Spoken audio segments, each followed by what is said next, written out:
Are you live? All right, Shalom. Foremost, we want to give all praises, honor, and glory to Yahweh, Ba'ashem, Yahushai, Ba'ashem, Kodash. Double honors to the elders, the apostles of Great Millstone, and peace and blessings to the elect. All right, and we out here once again. We're just gonna get right into it. Oh, slack here. We're just gonna get right into it. You got Biden, who's over there in Europe right now, and he's talking his shit over there. Going there. I mean, this dude is all over the place. When you watch and you see what this guy looks like, he doesn't even look human anymore. You know, you wonder, how do you get so old in less than a year, or in a time span of roughly about a year and some change? Because when this guy came on, he's the same guy who was so-called running on the stage and shit. You know, and all of a sudden this man looks like he aged a span of 4 to 8 years. You know, he's out there once again talking his shit. The scriptures say that in the book of Daniel, whose look was more stout than his fellows, right? And so, matter of fact, let's get that real quick. Daniel, is that Daniel 7? And I believe that's the same one that talks about him seeking to change the times of the seasons. Because now they're saying that they're gonna make the daylight saving time push permanent. So once again, now, why would you want to do that? Because as we say time and time again, that this devil has a God complex. All right, and ultimately that's why the Most High is going to bring this place down, because this place is the only difference between this place and Sodom and Gomorrah is that this place is more wicked. Because you have these ancient empires and these ancient kingdoms that were wicked in a concentrated manner, meaning their wickedness was highlighted for certain things that they did. But America has a combination, a conglomerate of all of that. And that's why this place is going to go down harder than all of them. Because Sodom and Gomorrah, they were known for the wickedness they did, but they partook in sodomy and bestiality and all manner of profane sexual activities, right? And then you have America that says we're gonna take that, and then we're gonna take another country and all the wickedness they did, or another empire and all the wickedness they did, and we're gonna bring that here today. So we're gonna take the worst of all worlds and then combine that together for this kingdom or this queendom. And that's why this place is gonna fall down hard. You got that, Daniel 7? Yeah. I'm gonna say real quick, they create a system to where they can do wickedness. You got and be careful with the word, but you got the missing children's case and all that. What do you think that's all about? They have a system built to where they can do those sacrifices and everything in secret and all that. And me and the elder, one time we was together, I believe it was during a holy day, if I'm not mistaken, but we was talking, me and Elder Zion, and he mentioned, you got to imagine things that the Heavenly Father sees. I was meditating upon this same thing what you mentioned about on the train, how you see like the what's her name? Ketanji Brown Jackson, I think her name is. The black chick. Yeah. Everybody's looking like, oh my God, she's gonna be Supreme Court. Our people is getting up there in the world, but you don't understand the things that she's done to get in that position. You gotta understand, she's done some dirty and wicked things to get into that position that our people don't know about. Our people just say, oh, okay, one of our people is getting up there in the world, and okay, they think of her like another Obama, just a female version. But you gotta understand, that woman has done nastiness to get there. Who was that guy? I think his name was the ballhead. His name was Cory Booker. He was like, I know what you've done to get here. But yeah, he's right. He does know what she's done to get some nasty stuff. So you gotta understand, while we know like a surface level of things, of the wickedness that goes on in this world, you gotta understand the Most High sees everything. Right. So he knows all about the hot dogs that's going in people's mouth. I'm gonna try to be the hot dog that go behind people's back, all that. And remember, if we're gonna be judge of the earth, we gotta see how we gonna judge Esau of the wickedness that he did. We're gonna have to see that same thing, all that wickedness that he did, and be like, this is the shit. We're gonna be like, this is what I knew you was nasty. Damn. And you're gonna see what your own people did. Like, this is what you did for this little piece of power, this little temporary thing. That's why they're gonna be so ashamed in the kingdom. Because when that comes back to remembrance, you know what level of disgust you're gonna have with yourself. You can't even look at yourself in the mirror, let alone be around others. You know, you're gonna feel so out of that's like if you went and committed murder and you hit it and nobody knows, and you come back to have dinner with your family and everybody's laughing and joking and giggling. You think you're gonna be able to do that? You might try to, you might put on an act, but you're not gonna be able to do that because in your mind, your conscience eating away at you. You're like, oh, I really just killed somebody. Like, I really wish I didn't do that. I wish I was just back to my innocent thinking. I wish I had to worry about going to work tomorrow. Now I got bigger things on my mind. I mean, at another point, remember, in them new bodies, like the scripture said, the Most High's of pure eyes tend to behold iniquity. Right. So in them new bodies, it's gonna be like, words. Oh, shit. Yeah, I didn't think about that. Like it's gonna be like, it's like you don't want to even be in the body, but you have to be there to deal with that. Like, I really did that in not my past life. Like imagine like out there, I believe it's I think it's the Psalm of Asaph where he said, I was as a beast before thee. He was basically saying he was ashamed and things like that. Like he couldn't believe his mindset and what he was thinking of the things that he was doing. So when he repented, he repented and turned away from that. But those people, they're gonna have to bear that shame in the kingdom. Not forever, but for a while, they're just gonna have to deal with that and be like, damn. All right, done. Got it. This is 2 Ezra chapter 3, down from verse 9. It says, and again in the process of time, thou broughtest the flood upon those that dwell in the world and destroys them. All right. Jump down to verse 12. It says, so what time was that? That was during the time of Noah, right? Go on. Verse 12, and it happened that when they that dwell upon the earth began to multiply and had gotten them many children and were great people, they began again to be more ungodly than the first. There you go. So things ain't learned. Matter of fact, there's a scripture in in 2 Ezra that says these were made for scourges for amendments, yet with all these things they shall not repent, they shall not amend their ways. You know, so motherfuckers got drowned, came back, and you know why? You know why it says that they did the same thing again? Because it was the same niggas coming back. Because look, the flood killed these niggas, right? So they died. So they went back to the spirit world, and then it says when they started multiplying again, meaning that these same spirits started coming back on the earth again, what they did, they went right back to the same things they were doing before, because it's the same people coming back doing the same things. The scriptures say that the spirits of the prophets are subject to the prophets. So guess what? A prophet before comes back again as a prophet to do what he does as a prophet.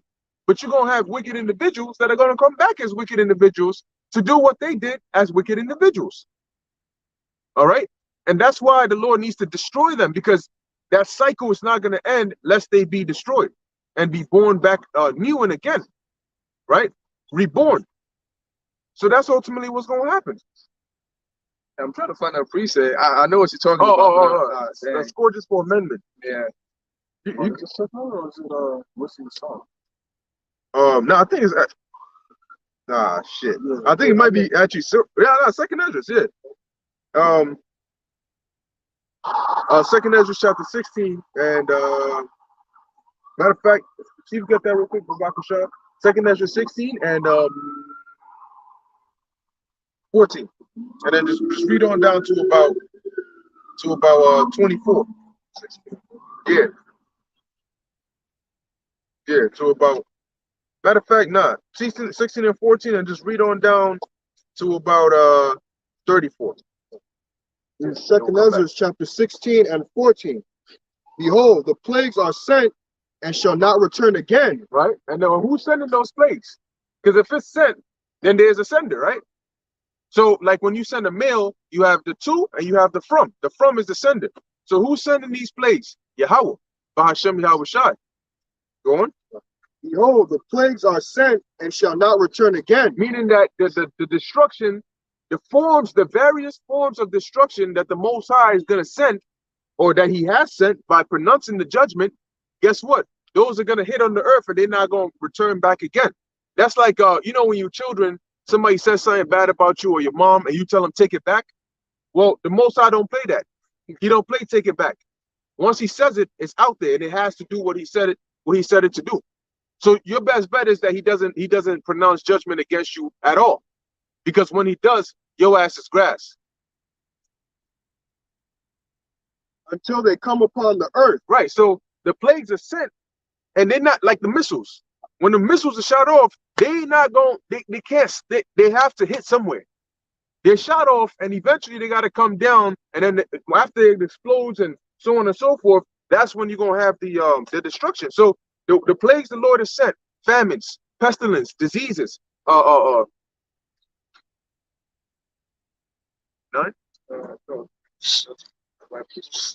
Okay, yeah, let's get that. Whenever you feel it's good to jump in with it, just let me know. So these plays, they're not gonna stop. They're not gonna be disannulled until they hit. And a lot of these plays are contained in these prophecies, and we know the prophecies are gonna be fulfilled. So what's gonna happen? The prophecies are gonna go, and these plagues. That means the pestilence gotta hit, right? That means the famines gotta hit, and we're seeing it going on now.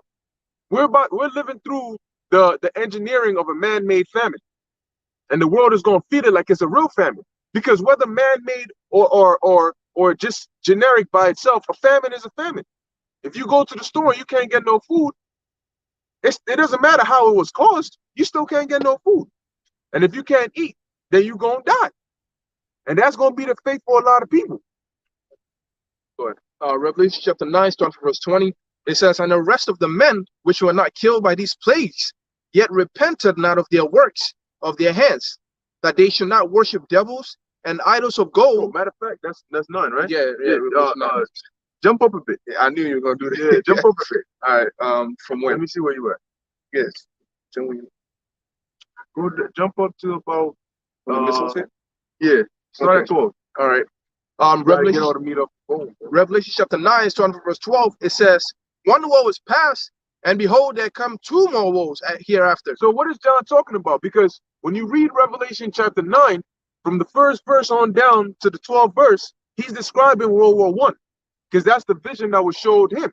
So he's describing World War I. So he says, after he's seen the vision, he said, one woe is past, which is World War I, and behold, there come two more woes hereafter. Meaning there's going to be two more world wars after World War I. That makes 3 world wars. World War I, World War II, World War III. So where are we today? We're in between World War II, approaching in World War III. Right? Got it? Verse 13, "And the sixth angel sounded, and I heard a voice from the four corners of the golden altar, which is before God." Right. Because see, the altar that Moses was commanded to build was tailored after what's in the heavens. That's why in the Lord's Prayer it says, "On earth as it is in heaven." Right? So John is seeing that altar in the heavens, and he's hearing the voice coming from it. "Saying to the sixth angel which had the trumpet, All right. Loose the 4 angels which are bound in a great river Euphrates." So you got, in other words, give them the go-ahead. Yep. So you got angels that are over other angels. So you got this angel whose job, it was told him, look, you got certain angels that are in that area with the river Euphrates. You got some of them whose job it is to dry up that body of water. And then you got some, matter of fact, let's get that real quick. Revelation 16 and I believe 15 or around there. It talks about the drying of the river Euphrates. So you got some angels whose jobs it is to do that. So this angel right here is being told, this angel here is being told, give them the go-ahead. Those angels that are bound in there, meaning that they're stationed there for that specific time. Oh, so matter of fact, read that again while he gets that. So saying to the sixth angel which had the trumpet, Right. Loose the 4 angels which are bound in the great river Euphrates. So you got angels that are in that region, and what are got it? 16. Oh, okay, 12. You start 12. Revelation chapter 16, verse 12. Mhm. And the sixth angel poured out his vial. Now you got the 6th angel pouring out his vial over here. Go on. Poured out his vial upon the great river Euphrates, Mhm. and the water thereof was dried up, Mhm. that the way of the kings of the east might be prepared. There you go. So who dried up the waters? The angels that were there, right? And the way of the kings of the east might be prepared, because that region over there in that east is going to be being made ready for war. Because the war is going to be nuclear, but you're still going to have troops amassed over there. And as it tells you in Joel, I believe the 2nd chapter, that you're going to have the U.S. Army, the Northern Army, is going to be moved over there to the east over there, right around Saudi Arabia, and they're going to be a pile of bodies over there. So that's why in Ezekiel 39, the scriptures say that we're going to have these heathens go around digging up bodies and burying them. Because you're going to have limbs over here, heads over here, skulls over here. You know, you all you people that are so, the army, you're going to be part of those bodies and skulls and the earth. Yeah, man. Jason, the army. Yeah. You love nature so much, you're going to be made one with nature by fire or by bullets. You know, you got women over there that they, you know, that's the thing. You got certain women that don't think until they're in trouble. Then they want to start thinking. But it's too late. You should have thought before. What you got to ask yourself, what am I doing in the military? What am I possibly, if I hear that in the military, women go, they get sexually assaulted, they get abused, they get raped. Rape is man, women get raped all the time in the military. So you know that, but you're still going to join it, right? For whatever reason it is. Now, when you join the military and then a war goes on, what you think is going to happen when they need bodies? You a body. So you're going to be sent there. It don't matter. Women going to fight for the right to fight in the war, but then when they get drafted for the war, they're going to cry that they're getting drafted for the war. I was going to say, because women, they lack the acumen. That's it. And I believe it's 2 Timothy, the Lord had Most High deprived her of her wisdom. Job. Smart. I think 17. Yeah, that's right. That's right. Yeah, and what the brother's saying that we actually do have witness of that. Everybody witnessed it when the whole thing with Iran popped off in the beginning of 2020. With Trump? Yeah, I think it was. Yeah. When you know, killed the Iranian general. They killed the Iranian general. Yeah, man. You saw the women, man. They flooded the internet with I'm gonna be a housewife. Yeah. I'm gonna be a housewife. You know, I'm not meant to be in a war. You know, when they draft me for war, I'm gonna tell them a good woman's supposed to stay at home. See, now she wanna obey the scriptures. You know, and what shows you that, man? Look, anybody who ever thought they knew better than the Most High is a fucking idiot. Because ultimately, what happened was that she ultimately ran to the lot that the Most High set for her originally, man. And which shows you that the Most High knew the truth and righteousness from the beginning. Yep. You know. Yep. Yeah, that's why he says, my ways are not your ways. Yeah. He declares the end from the beginning. The Most High you know why he knows what's going to happen at the end? Because he's the one who's determining what's going to happen at the end. He knows, when I put this here, I'm going, all right, how many cups do I want? I want 4 cups? All right, so I'm going to grab 2, I'm going to grab another 2, and in the end, I'm going to have how much? 4. So the Most High already knows that. So you ain't going to come and tell the Most High, well, you grabbing 2 and 2, but how you know you're not going to get 5? Nigga, what? He's the director of the movie. That's how you do it.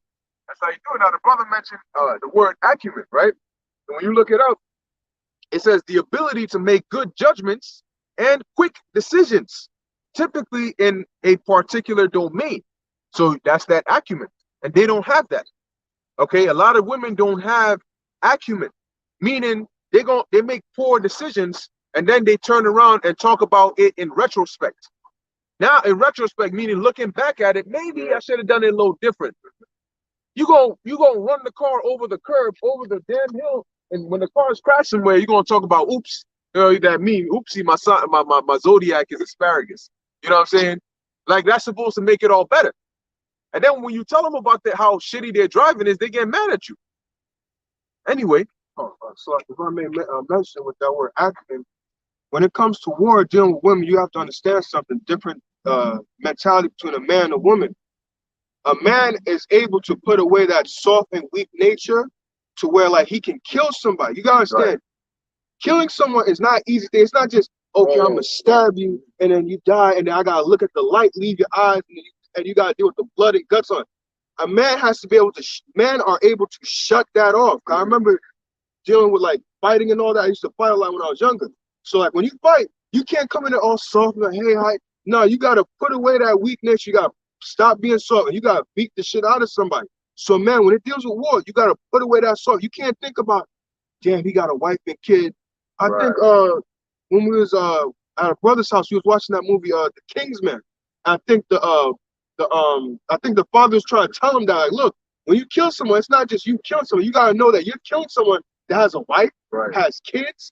Women are not there, but he has a daughter. I can't kill. No, it's either you or him. So you got to finish him. And men are able to shut that off and just do that like it's natural. Women are not able to do that.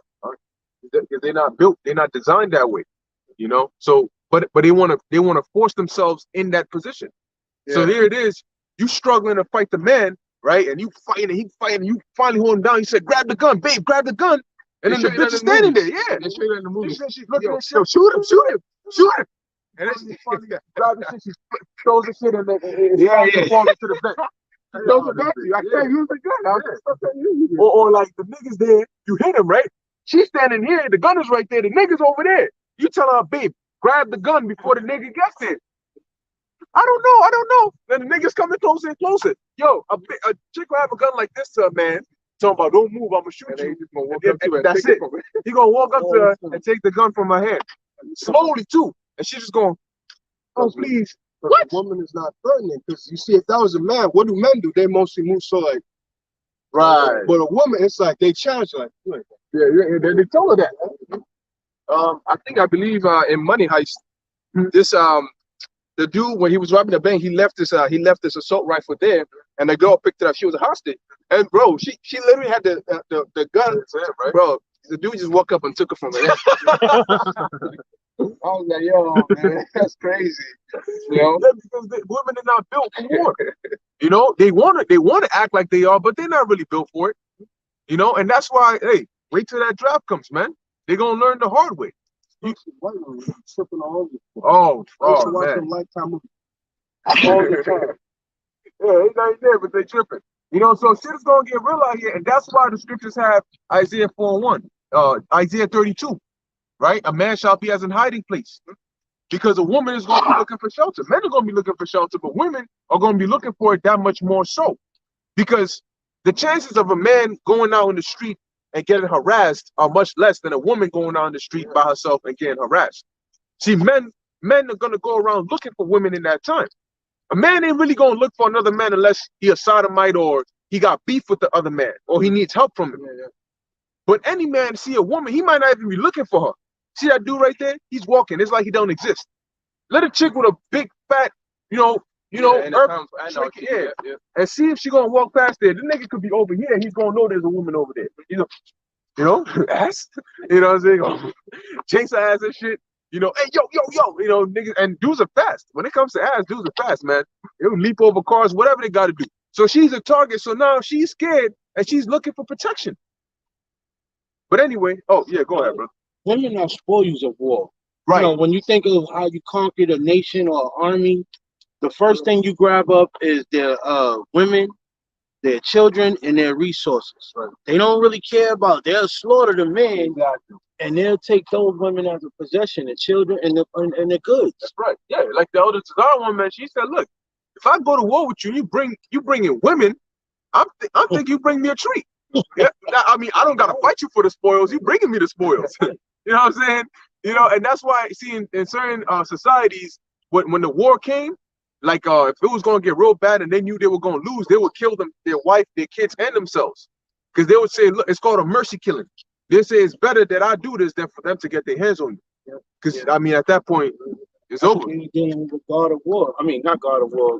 Game of Thrones. Yeah. Remember how all the women went into a certain chamber? Like, yo, if they rush these doors, we gotta kill ourselves. Exactly. Oh, All right, peace up. Go ahead. This is Jeremiah chapter 30 and 6. Ask ye now and see whether a man doth travail with child. Wherefore do I see every man with his hands on his loins as a woman in travail? Times got so hard, right, that men were looking like women, you know, in terms of pain, right? Because and that also shows you, because when a woman is pregnant, you're gonna see her hand on her belly, right? Or you see people like that when they either hurt or when they're hungry. If you ain't eating in a while, you looking bent over, you walking slow, but your hand is here, you know. Oh, you got some food or whatever the case may be. So he's saying, do men give birth now? Because they're walking around looking like pregnant women. They're looking like women that are in travail, in pain, in labor, having contractions. You know, go ahead. And all faces are turned into paleness. Meaning that you're gonna have people that are not gonna be looking good. They're not gonna be in a good predicament. Like if you in cartoons, they show you that. You know, somebody's either sick or you scare the shit out of them, and then it's like their face goes all white. You know, like the ghost in them shows up. right? Go ahead, because that's going to be a result of hard times. I wanted to add, so if men were like this, what more the women? Right. Last verse. Alas, for that day is great, so that none is like it. That time of Jacob's trouble. And you talking about being an Israelite is a downgrade, you dumbass idiot. The scripture said, matter of fact, pause right there. Babak Shah, pull up matter of fact, the bar. See if you can pull it up. Daniel 12 and 1. Let's read that real quick. And we're gonna come right back to the point. Because that day is great, right? And actually, matter of fact, finish on that and then we'll back it up with Daniel 12. It is even the time of Jacob's trouble, but he shall be saved out of it. And we're going to explore that when we get Daniel 12 chapter. So if it's a downgrade to be an Israelite, then nigga, you not getting saved. Right? Why would I call myself an Israelite? That's a downgrade. Okay. Well, the scriptures say that only we're gonna read it. Right? Got it. Daniel 12 and 1. This is Daniel chapter 12, verse 1. And at that time what time is that? Linking up with Jeremiah 30 and 7, it is the time of Jacob's trouble. And at that time shall Michael stand up, the great prince, which standeth for the children of thy people. Who does he stand for? The children of thy people. The children of thy people. So who's being spoken to here? Daniel. And the angel is telling Daniel that at that time of Jacob's trouble, Michael is going to stand up for the children of your people. So who are Daniel's people? The Israelites. So Michael is going to stand up for who? The Israelites. And go on. All right. And there shall be a time of trouble, such as never was since there was a nation. So it's going to be so bad that there's no historical record, there's no time on earth that has ever been this bad.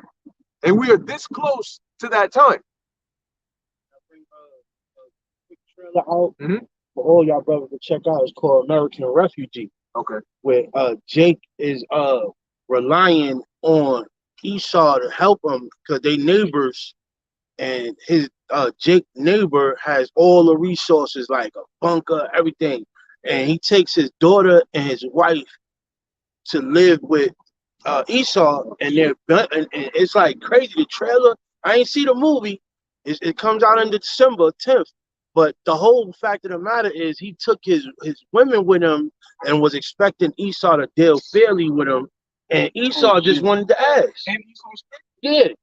And he was blessed with the sword. So Esau got all the weapons. He's just a father and a husband trying to seek refuge with his neighbor. And his neighbor terrorized him. Hey, look, man, when the scripture says that wisdom and knowledge should be the stability of that time, it really meant it. Right. If this dude knew the scriptures, what did the book of Ephesians says? What neighbor? Yeah, no. Like a neighbor shall invade another neighbor's house. They shall invade like one another. Yep. If you knew that, you would know that. Look, man, a neighbor ain't a place to get refuge. Right. See, and Especially now if he's it's not a man of the Lord. Yeah, right. Esau. He goes to Exactly. He got that go down to Egypt for help. Yeah. That's fine. And he goes to Esau. So this man is truly he's like a truly idiot, man. Like complete idiot. The movie just is like, yo, I already know the outcome of that. And He gonna get terrorized. Like you know, people gonna be like that in that day, man. Just completely idiot, and then their ignorance is gonna like lead them into doing the exact opposite of what the scripture says not to do. Exactly. Like the exact opposite. Exactly. You know, They're gonna run into the people. yeah. You know what I'm saying? Oh, please, help me, motherfucker. That's where they cutting the niggas' heads off at. You know, they're gonna run. It's like they're gonna run from a cat to a lion because now you're saying, "Damn, times are hard. Let me run and go get some help." Not knowing that you better off facing the outside world and the elements than being locked up in some Edomite's basement while he rapes your wife all day and freaking eats you while you're alive. Because the scriptures say, "Never trust thine enemy," right? For like as iron rusteth, so is his wickedness. And you're going to find out that his wickedness has not altogether been wiped away. Because the nigga know how to hide it. Oh, yeah. Till he gets you as in the script. Man, but like we were reading in Daniel 12, let's keep going on that. So read it again from the top. All right. Since it's a downgrade to be an Israelite, all right, that's okay. We'll take the downgrade because guess what? We're going to get an upgrade anyway. Taking it from the top. Daniel 12 and 1, and it reads, at that time shall Michael stand up, the great prince which standeth for the children of thy people. Standing for the children of thy people, which are Israelites. Go on. Right. And there shall be a time of trouble, such as never was since there was a nation, even to that same time. And at that time, thy people shall be delivered. Whoa, whose people? Daniel's people. So who are Daniel's people? Israelites. They're going to be what? Delivered. They're going to be delivered. Go on. Everyone that shall be found written in the book. Right. So it specifies thy people, among your people, those that are found written in the book. And that's the elect. So guess what? Why would I call myself an Israelite? That's a downgrade. All right. So then you just basically forfeited your chance of salvation, because only the Israelites are going to be delivered from this time that we're in. And you know what? You're going to want to call yourself an Israelite when you see what the Lord is about to do, because the Most High is not raising up black people. The Most High is not dealing with African Americans, the conscious community. The Most High is dealing with Israelites. He's dealing with the elect of the nation of Israel. All right, that's where the true power lies. That's why they fear us knowing who we are and coming back to our heritage and our nationality. Yeah. And you are helping them saying, that's a downgrade. I ain't gonna call myself. You call yourself black though. So ask yourself, what time in history did anybody ever go about it black? The hell is black? Who are you? I'm black. You know, son of black. Son of black. They go, look, nigga, ain't no black in the records. Throw them in the tar pits. You want to be black so bad. I'm black and I'm proud. So you black and you proud. The Most High says he's pride. You know? Jake is gone, man. Every nation is called by the name of their place. Right. All right. So Jerusalem is who we are. Right. We are Jerusalem is a people before it's a place. So you should take dignity in knowing that you come from a place and you have a name and an identity. To say black is like a curse, man. So it's a kick in the face. I'm African American. You neither. You're not African and you're not American. Both of those are white man names. That's right. I was just gonna say that. Yep. And you see what it is like. The Moabite, right? The Edomites called the Moabites the yellow people, right? But you ever met a Moabite who says I'm yellow? Right.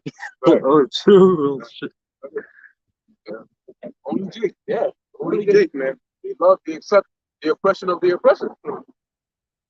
All right, so we could go back to where we were at, in Revelation 16, dealing with the drying of the river Euphrates. Then we're gonna come back to Revelation 9.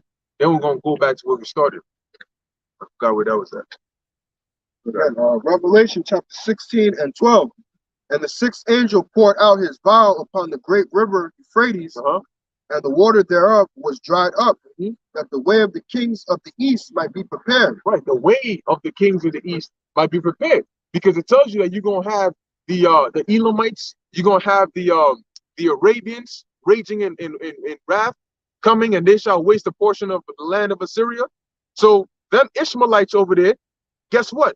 They're gonna come to war with this place. Pretty much everybody's gonna get ready to turn on this bitch. All right, that's what the Most High is gonna do, because even the allies of America, as told in Revelation 17, are gonna shoot missiles on this place. So you ain't gonna have no refuge. But so we read that, right? And that's a prophecy, and it's actually happening now. So now let's go back to Revelation, the 9th chapter. And I remember where we left off. It was Daniel. We were gonna go to Daniel 7, and from there. But you got it from there. Daniel chapter 9, verse 15. It says, Revelation chapter 9, verse 15. And the four angels were loose, which were prepared for an hour, and a day, and a month, and a year, to slay the third part of men. Meaning that they were appointed for a specific time, at a specific hour, on a specific day, in a specific year. They're gonna be set to what? Slay the third part of men. Meaning that whatever events are going to need to take place for that war to pop off, because ultimately it's going to be that third world war that's going to cause that slaying of the third part of men. Real quick, you get Revelation, the 8th chapter, where it talks about the third part of the ships were destroyed, the third part of the water was contaminated, because the third part of men is talking about Esau's realm, or Esau's jurisdiction, because you have three classifications of men. You have the sons of God, which are the Israelites. You have the sons of the wicked, which are the Edomites, and then you have the sons of men, which are the other nations, the heathens. So the third part is the sons of the wicked, which are the Edomites. All right. So as it says, to slay the third part of men, because ultimately, when this war pops off, right now Esau is the one in power, so he's going to be most affected. All the things he's built, majority of the places where he has, because he's in power, so he goes everywhere. The scriptures say he keepeth not at home, because you're going to have Edomites in the west and Edomites on the east, who are like the main superpowers, and they're going to be shooting missiles on each other. And then they're going to get shackled up nice. So, yeah.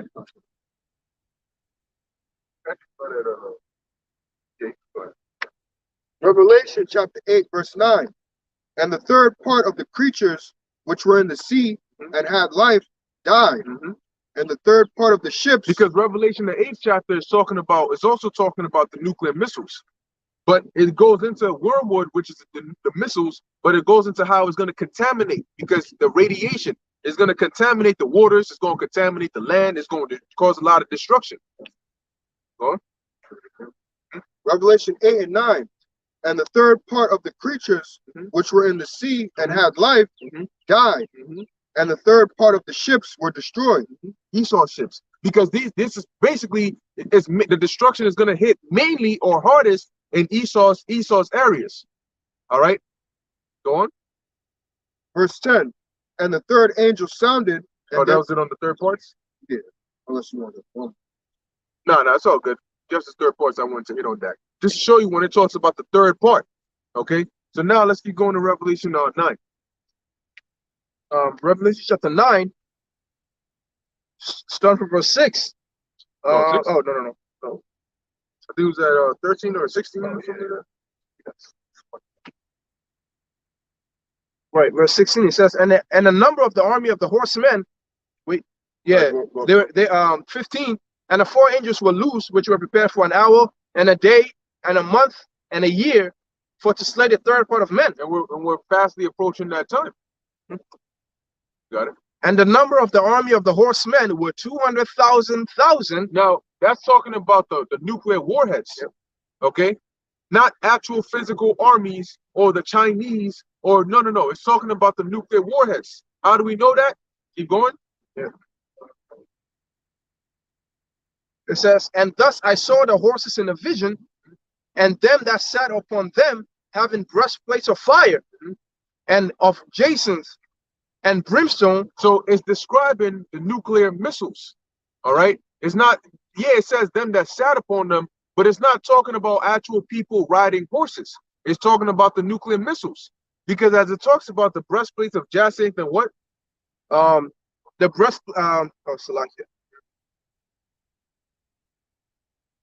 breastplates of fire. Breastplates of fire. Right. What man on earth owns a breastplate of fire? And he's going to put it on and not burn. That's not talking about real men. Go ahead. And jacinth and brimstone. Now, the Lord not say this place is going to go out and there's fire and brimstone, just like in Sodom and Gomorrah? So what's going to cause that? What kind of man explodes and brimstone comes out? Fighter jets do though. Right. The fighter jets deployed up, and you sitting on top of the missile. Actually, if you're in the cockpit, the missile underneath you. You're riding on top of that fire. Yeah. So exactly, because you're gonna have the missiles flying out the silos, but you also gonna have those too. And that's why, tying it in with Revelation the 12th chapter, it talks about how there was war in heaven, right? Michael and his angels fought against the dragon and their angels. So how are they gonna fight in the heavens? That's where they got those planes. Go ahead. It says, and brimstone, and the heads of the horses were as heads of lions. So now, what horse do you see? Do you know on the earth that has a lion head? That's not there. You know why? Because the scriptures tell you in 1 Corinthians the 15th chapter that there's one kind of body of fish and one of beasts and one of man. So the Most High doesn't mix and match. You don't take a lion head and throw it on the top of because it's not a lion or a cow or a horse. You know, everything is after its families, whose seed is in itself, right? And then you have this type, variations of the family. So ain't no horses that have lion heads. They don't exist on the earth. And out of their mouth issued fire and you got smoke. a fire-breathing horse with a lion head. That is not, it clearly is metaphorical. Go ahead. Because a lion is ferocious, and a lion attacks with the mouth. That's the power. The power of the lion is in its mouth. Yeah. And I believe it talks about with their heads they do hurt. I don't know if it's in that scene. Yeah. All right, go ahead. And out of their mouths issued fire and smoke and brimstone. Meaning that's from the front of the missile where the warheads come out of. And when those hit, you have the fire, which you eventually have the smoke from the fire with the brimstone. Go ahead. All right. By these three was the third part of men killed, by the fire and by the smoke and by the brimstone which issued out of their mouths. Which is talking about the nuclear destruction. Okay? And that's what's getting ready to happen in this place. Go on. For their power is in their mouth and in their tails, for their tails were like unto serpents. Right. And that's talking about the fire, the flame that burns behind them. When a missile shot off, that trail you see the missile leave in the air as it's going is likened onto a fiery flying serpent. Okay? The Apostle John does not have the vocabulary of ICBM, intercontinental ballistic missile. He doesn't have the vocabulary of missile. Back then, he's using the terminology that he had back then to describe what he's seen in the future. How do you describe something that you don't have a name for? You use the names of what you got to describe it. So that's why he talks about a snake. He talks about the head of a lion. It looks like the power of a horse and all of this. It ain't literal. Okay? And the rest of the men which were not killed by these plagues, yet repented not of their works of their hands. Right. So you're going to have, because the missiles ain't going, they say MAD, mutually assured destruction. And they believe that after World War III, everything is going to be destroyed. The whole earth might as well just be blown up. But that's not according to the plans of the Most High. Gun. The missiles are going to hit, but not everywhere is going to be destroyed. You're going to have specific areas that are going to be completely destroyed, like America, Israel. But you're going to have other parts that are going to be hit. And certain parts of them are going to be destroyed. But you're still going to have people alive. These elites, you think these elites are going to be here on an American soil saying, come burn me up?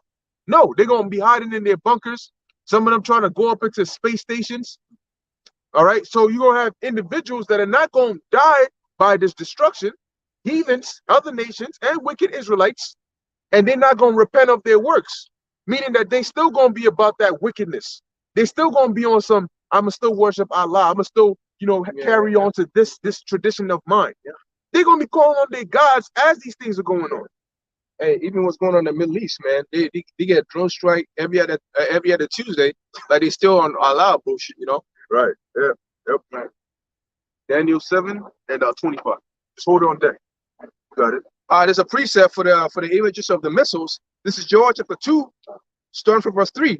It says, a fire devoureth before them, and behind them a flame burneth. Right. And when you go into the word before, it also deals with in the presence of, because you can say, oh, he went before me, right? Meaning that he went in front of me. He went right in front of me. Or you can say he came before me.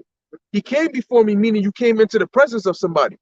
If you say bring him before me and slay him, you're saying bring him into my presence and slay him. Yeah. So you're going to have like the land of the, you got the land, you still got trees, you got some greenery here, you got Central Park, all this, right? Before the missiles hit, it's all good. You got life. But after the missiles hit, you're going to have a desolate wilderness, complete destruction. So after them, what does it say? It says, a fire divides before them, and behind them a flame burneth. Right. So when they hit in their presence, that's how you have that explosion, that reaction from the elements splitting or colliding or whatnot. And then after them or behind them, a desolate wilderness, right? So yeah, I was going to guess you kind of jumped ahead. Yeah, it says the land is as the Garden of Eden before them. What does that mean? It means you got vegetation, you got life, you got people, you got parks, skyscrapers. Before them, museums. So before they hit, you still got life going on. Go on. Before them and behind them a desolate wilderness. Meaning after those missiles hit, what's going that place that looks like has life and all that is going to be a wasteland. Done. No man's land. Just completely destroyed, melted. Quick precept. That's right. Isaiah 13 and 20. And it shall never be inhabited, neither shall it be dwelt in from generation to Matter of fact, where generation. you at? 20? Let's see Yeah. where it's at. Where's 20 here? Here? Yeah. Okay, just go up a couple verses. Matter of fact, yeah, start at 17. Okay. This is Isaiah 13 and 17. Because see, we getting in on you devils today. We're going into the destruction of your kingdom because that's what's at hand. Biden is over there in Poland, right? I believe that's where he's at, talking about some Putin is a butcher and he can't remain in power. So what are you gonna do about it? Are you gonna go take his ass out of power? You gonna go to, matter of fact, you gonna have a one-on-one with Putin and see what happens to you. It's gonna look like a bear versus a rat. That's what Biden looks like, a rat with white hair, with the back of his head shaved off and shit. those hairless cats. They're gonna be there talking about you can't be in power anymore. This thing he gonna smack you into the ground. Look like a skeleton. Yeah. He actually does. Like a corpse. His face looks fatter, his hair is gone. Is this nigga even real? You know? Yeah, right. Yo, wait, they ain't fall asleep in Yeah. Yo, this man called reporters and sons of bitches. He's farting in public on a mic. He's out here forgetting people's names. He's falling asleep. Good. This the guy that y'all voted for? This is the Biden that's gonna come save America? America's in the worst condition now that he's president. And we told y'all this was gonna happen, but y'all said, no, you guys are haters, you guys are Trump supporters, Biden has to be in president. Well, now you got him, now you crying. No, don't cry. He's here. Biden is here to help you. So bad news, Biden. Because by then you're gonna be dead. So like y'all saying, so he's over there talking about Putin can't be in power anymore. Well, nigga, your own people saying you can't be in power anymore. They're saying you're incompetent and you need to be taken out. Maybe you might get taken out over there. And then they might throw Kamala, that demon, in power. Who knows? Yeah, that was one of the things with the ancient Roman Empire when it was before it split or even after it split, was the thing about Romans. The reason why they last long was because of incompetent rulers. Right. Caesar was just, it wasn't it. So eventually that led to the downfall. Good, yeah. And that's why the Most High says women ain't supposed to be in any position of authority unless you want your kingdom to have a one-way express ticket to destruction. Because a woman will mess up your kingdom, man. She gonna fuck it up. She might do okay for a little bit, but not for long, because she's not meant to be in that position. Eventually, she's gonna malfunction. Somebody gonna say the wrong thing to her on the wrong time of the month, and she's just gonna press the buttons and have those missiles fly. She gonna rain missiles on a nigga's house. That's my ex. Shoot a missile on his house. What's that? Queen Jezebel? That did what? That killed like a shit ton of people. Yeah. The wife of Ahab. Well, she was a heathen, but Ahab was simping, and she did so many unrighteous things in his name. There was a field that he wanted from a man, and then the man said, "Nah, I ain't selling it to you. That's my inheritance." And the nigga went home sad. Ah, damn, he ain't selling it to me. This bitch gonna come talking about, "Fuck you doing, nigga? Aren't you the king? You gonna let this guy just nah, kill that nigga and take his field?" That's the influence of this bitch.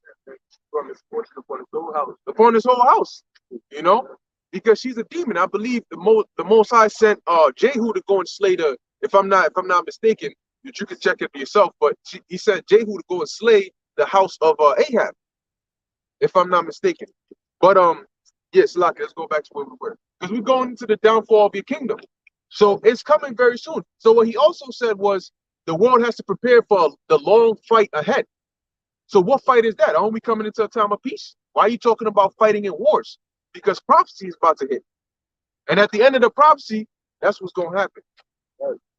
This is Isaiah 13 and 17. Behold, I will stir up the Medes against them. So who are the Medes? The Medes today are the modern day Russians. Because that land today of Russia, when you go into the ancient world, you have that area northward wasn't really dwelt in by people, and the closest region to that land was the land of the Medes, because the Medes dwelt in one of the key places of the Medes inhabitants was the Zagros Mountains, right? Which is basically like a mountainous area. But when you look at the area in which the Russians and all of them really dwelt, it was previously inhabited by the Scythians. When you do the history on it, it was previously inhabited by the Scythians all the way up until today, you know, and they were pretty much known as the nomadic tribes. So you had certain lands that originally you had Japhites living there, and they called those lands after their names, but through migration and through invasion, you had Edomites coming up into that land, and they started living there.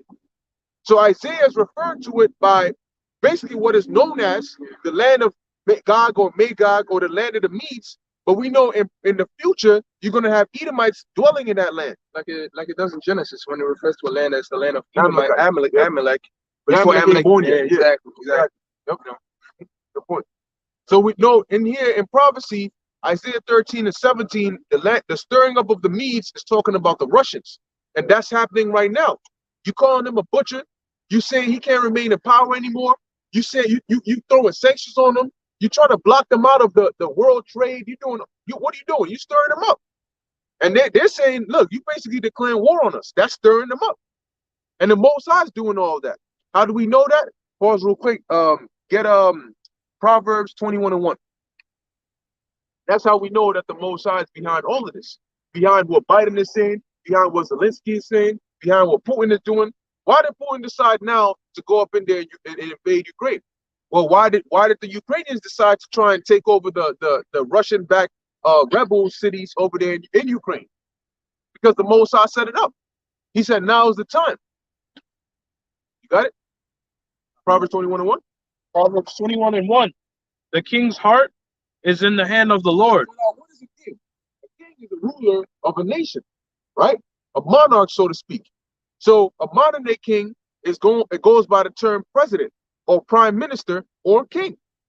So the rulers of these nations are considered the kings. When you talk about the kings of the earth, you're talking about the rulers of these other nations. So when it says here, the king's heart, the Hebrew word for heart is lab, which means your mind. So what the scripture is saying, the mind of the king, meaning their thoughts, is in what? The hand. Oh, let me let you read it.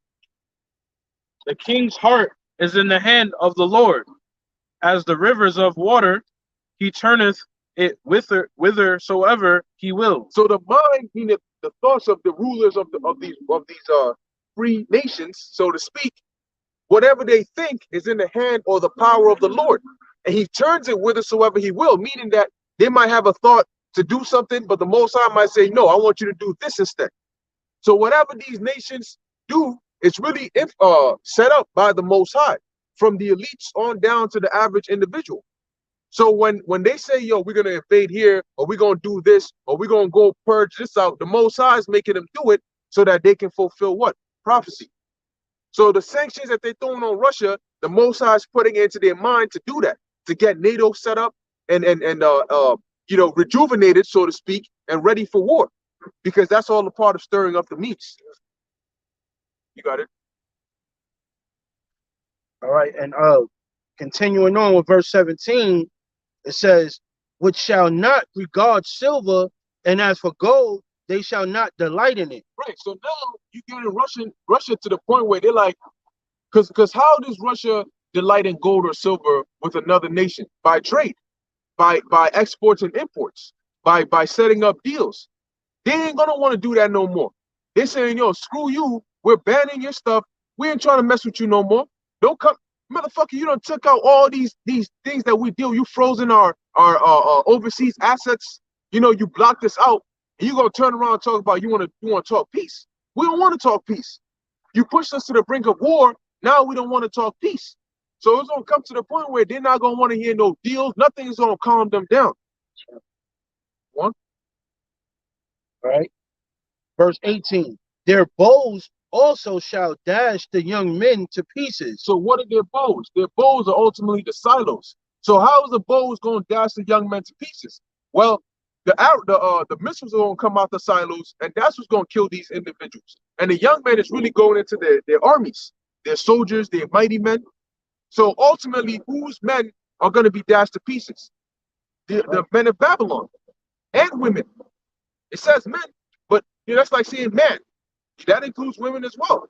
So you're going to enlist in the army, and you're going to end up being missile crew. And then some of you ain't going to enlist in the army, and you're still going to end up being missile crew.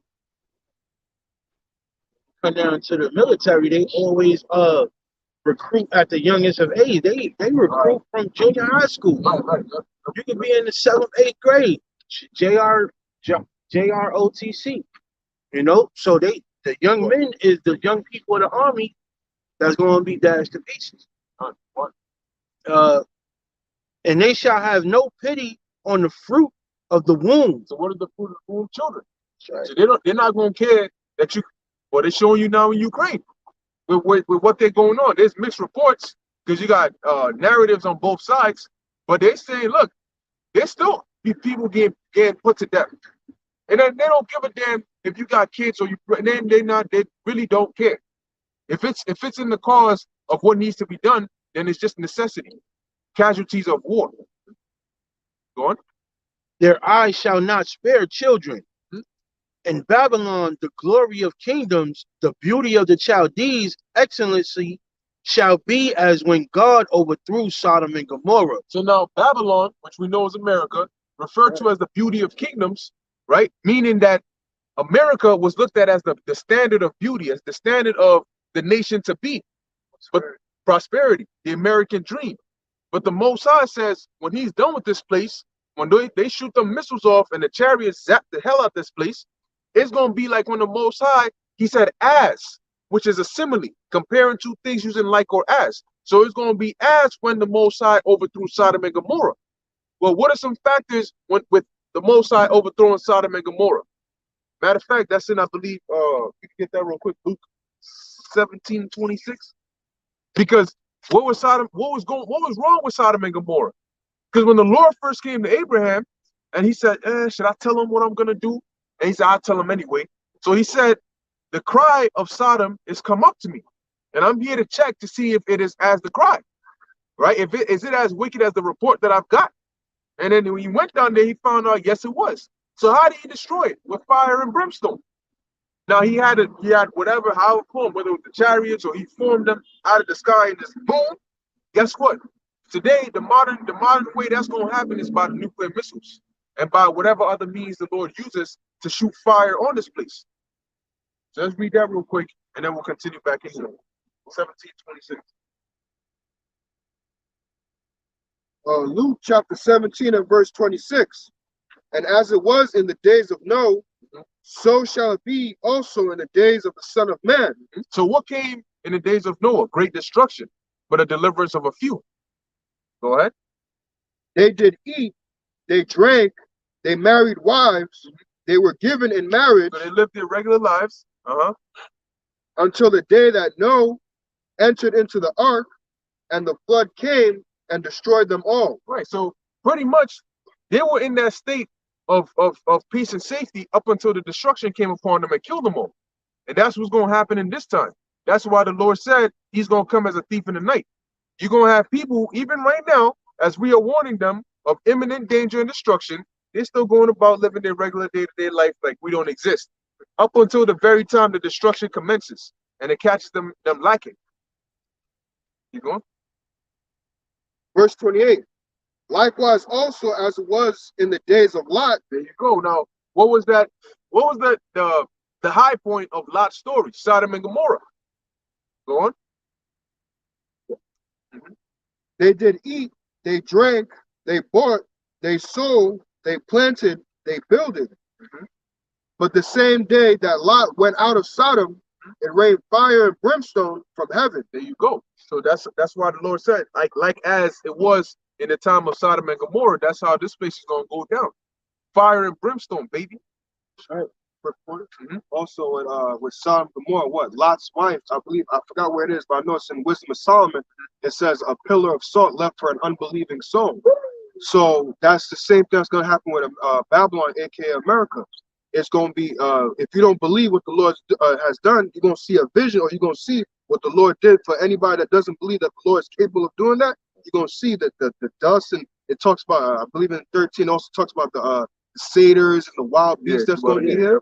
That's the same way Lot's wife body was left as a sign for an unbelieving soul. If you don't believe after the destruction, you're going to see it place up. We're going to probably fly over and just like, you see this right here? This is what he did right here, all that. Well, Esau know because in the movie War of the Worlds, when the chariots was vaporizing them, what did they turn into? A pillar of ash, like, sofa, ash, so the Lord is just like reiterating the fact, like, yo, look, Instant cremation. Yeah, that pillar of salt definitely represents instant cremation. Because that's Ezra describes that. He says what? But all that was to be perceived was dust and smell of smoke. So that means that what? That's that scene from War of the Worlds. Because you had what was Tom Cruise, right? And he's running and whoop, whoop, he's weaving here and shit. And then you got the old lady, she running that shit, she poof. And then all you see is her clothes and shit. And she just gone. That's what's gonna be happening to these dudes. You got it?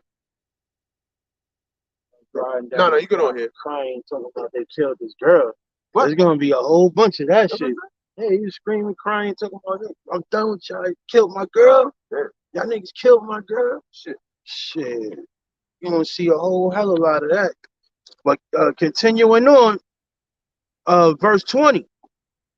It shall never be inhabited, neither shall it be dwelt in from generation to generation. Yeah, because the destruction is gonna be so bad that this land, America, nobody's gonna come here to live here. Nobody's gonna come here to pitch. No. It's gonna be uninhabitable, and it's gonna be set that way so that we can use it as a record to say, 1,000,000,000,000 years into the future. You see that land over there, that no man's land. You know why it's called no man's land? Come here, let me show you something. Grab a nigga by the head, hover him over there. See that right there? Let me give you a little story of that. Hey, you might just have to put your hand on his head and then just put the sight into his eyes. Yeah, the vision of the fire, the brimstone. Oh, no, please make it stop. Or he might have been there, but oh yeah, shit, I remember. Yeah, oh, damn, yeah. Like I said, generation to generation, so it's always going to be passed down of that story of what happened. Right, yep, Yeah. gone. Yeah, just like Except the this days time, of they ain't Noah. gonna be no stupid ass scientists trying to dispute that. Nah, we're going to science or anything like that. That's why Yeah, it's because see, in the kingdom, we're gonna have access to new levels of technology. That's right. Meaning that we could like today, Esau, it shows you in Black Mirror, they had an episode where they put a chip, a thing inside somebody's head, and you could roll back your memories. You could play it on the screen or roll back somebody else's memories. So you mean to tell me if Esau could do that on the left-hand side with technology, that we can't do that in the spirit? You know, of course we can. How did the Most High show Moses the things that happened before? And he wasn't there. You know, these were pre-flood events. So how did he show him that? So we're going to have access to all of these things, man. We're going to be able to look into somebody's mind. You might be able to you might be able to just open up like a portal and just show what you're thinking, you know, or throw a memory on there, whatever it is. Hey, Esau can even take memories too. I believe they did experiments and they hooked, I think, a rat on heroin or something like that, and then they just went to his brain, cut it out, and it's not addicted to it. Yeah, oh, he's wow. not addicted to it anymore. Oh shit! Wow, They just cut it out of his head. I can't remember he was an addict. Yeah. The guy addict. That's crazy. Yeah. So if Esau could do this, and the earth is in this lowest state, and he's the basis of men, how much more for us going to be? Understand that the kingdom of heaven is not going to be one king. It's not going to be just one immortal God king. We got 144,000 immortal God kings who are going to have children, and they're going to have all of eternity and every resource you could possibly think about with knowledge that you've never. So of course we're going to be able to hit you. This kingdom is going to look like, it's going to look worse than the brick houses, like how the Hamites live in Africa. It's going to look worse than that. Because in the kingdom, the level we're going to be on, and then we're going to continuously progress and elevate, we're going to look back to when the kingdom first started and be like, damn, we've come a long way. How much more for the filth over here in Babylon? So in the kingdom, man, the technology that we're going to be using, ain't no movie, nothing you've ever seen that can even come close. Not even Star Trek. One movie did depict how America is going to look after the devastation, and that's Planet of the Apes. All right. Remember when he saw a Statue of Liberty head on the beach and was like, y'all finally did it. Like, that means that y'all blew up the whole country.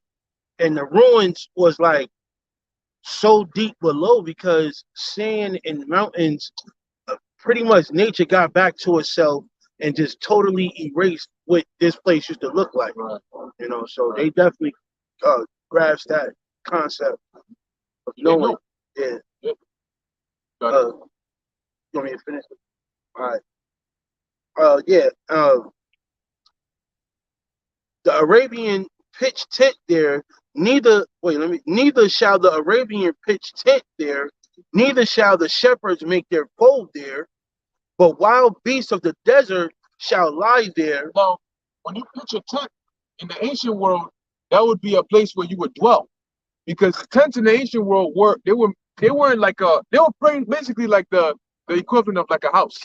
You know, you would have your tent, and it wasn't like a little camper's tent. It was big. It could take like maybe a block or half of that, and you would set it up, and it would have different sections of it. You know, where you would be the main area, the inner chamber, and all of that. So them tents weren't like some light little thing. It was actually places you can inhabit. So when it said that the Arabian shall not pitch tent there, meaning that ain't nobody gonna come and live here to set up a living or business or any of that. That's why it says neither shall they what? Neither shall the Arabian pitch tent there, neither shall the shepherds make their fold there. Yeah. Because nobody's gonna come to this land. That's why, like I said, it's gonna be called no man's land. Right. No vegetation. There's no wells for water. There's no plants to feed your flock. All right. And if the Arabians ain't even gonna go there, they used to desert work. Right. And this is gonna be worse than the Middle East, the so-called Middle East. So as you look at this place, it's all frolic with trees and life and vegetation. You can't even grasp the concept if an Arabian can't even go to these deserts. They ain't even gonna feel suitable to live in these kind of deserts. That's right. And they whole life was based around that kind of environment. Yep. Good point. Good point. Reading on, but wild beasts of the desert shall lie there, and their houses shall be full of doleful creatures, and owls shall dwell there, and satyrs shall dance there. And the wild beasts of the islands shall cry in their desolate houses, and dragons in their pleasant palaces. And her time is near to come, and her days shall not be prolonged. So that's going into what? The destruction of America. Right. And it's going after this place is made a desert, ain't nobody gonna come here but desert creatures. Right. You know? So that's what it's going into, and it says what? Her time is near. So that's why we're talking about it, because what is our job? We're here to come out and prophesy. That's what prophets do. Now we teach you about other things, but one of the main thing we're sent here to do is to warn you, prophesy, right? Going in that. Joel chapter 2, verse 3. A fire devours before them, and behind them a flame burneth. Mm-hmm. The land is as the Garden of Eden before them, mm-hmm, and behind them a desolate wilderness. We just read a description of that. Mm-hmm. Go on. Yea, and nothing shall escape them. Nothing is going, because guess what? It takes about, depending on what missile was shot off when or where, either 13 minutes to 25 minutes for those missiles when they're launched to hit here. So if you hear on the news, or you know, they have the emergency broadcast system, and then it plays and it says this is not a drill, because usually it says this is a drill. It says this is not a drill. Such and such 1,000 or 100,000 or whatever missiles have been shot off from Russia, and they're headed for these locations: New York City, Los Angeles, California, Washington, yada yada, Miami, Florida, and then they just start listing a few. You know, we're not sure if there's any more coming or not, but hey, the best you could do is find the nearest fallout shelter, and may God bless America. You know, may the Lord be with you. But it's so hard. If that happens, if a nuclear thing happens, just put on your mask and stay 6 feet apart. That's it. That's it. So here we all burn it. Oh, but hell, as long as I'm 6 feet apart, we good. That's it. Yep. Yep. See, the missile gonna come, and he's gonna see you with your mask on, and he's gonna stop. Oh shit, hold on. He's gonna pull out his mask. He's gonna cover his face. You know, I don't want a ticket. I don't want to end up in the camps, because I'm here to burn your ass, but you 6 feet away. So you're gonna be standing here on some Shadrach, Meshach, and Abednego, because the fire got to stay 6 feet apart. You know what I mean? Yeah, because that's what they make it seem like. They said it. Because see, the mask is the solution to everything. Just mask and social distance. If there's a famine, just mask and social distance. You'll be all right. There's pestilence, do the same thing. And that shows you, because you're gonna have these dumbass Americans, they're gonna see the missiles coming. Oh shit, hold on a second. They take out their mask, put the shit on, and then they're gonna continue. And then they're gonna be burnt up with their damn mask. But as we just read in here, Nobody's going to escape the nuclear destruction, because nuclear destruction is coming to America.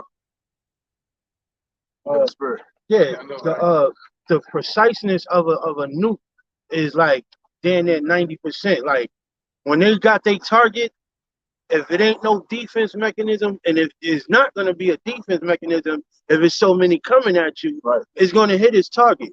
And if I may bring this quick precept out, it's Jeremiah 50:9, where it says, "For lo, I will raise and cause them to come up.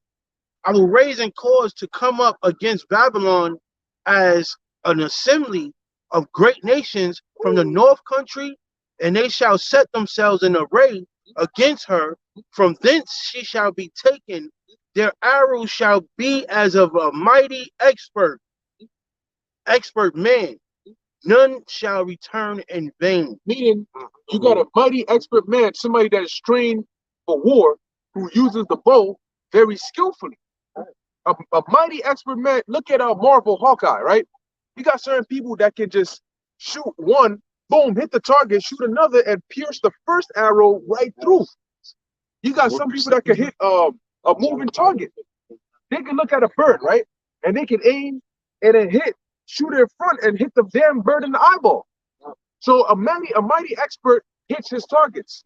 And you never see him shoot. He gonna shoot and then the arrow's gonna lag. Hold on, lag, buffer, and then the shit is gonna do a U-turn. That's not what happens, right? So when the missiles are shot off, they're gonna be like a mighty expert, mighty archer, and they're gonna hit their target with precision. Because the Most High he's gonna guard those missiles so that they don't either thrust into each other or break their ranks. And they're talking about the hypersonic missile that moves so fast that you can't see it. That your missile defense system can't defend against that. All right, it's in here.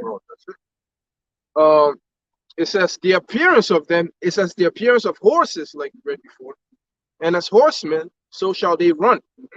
Meaning they're gonna come in power. All right, go on.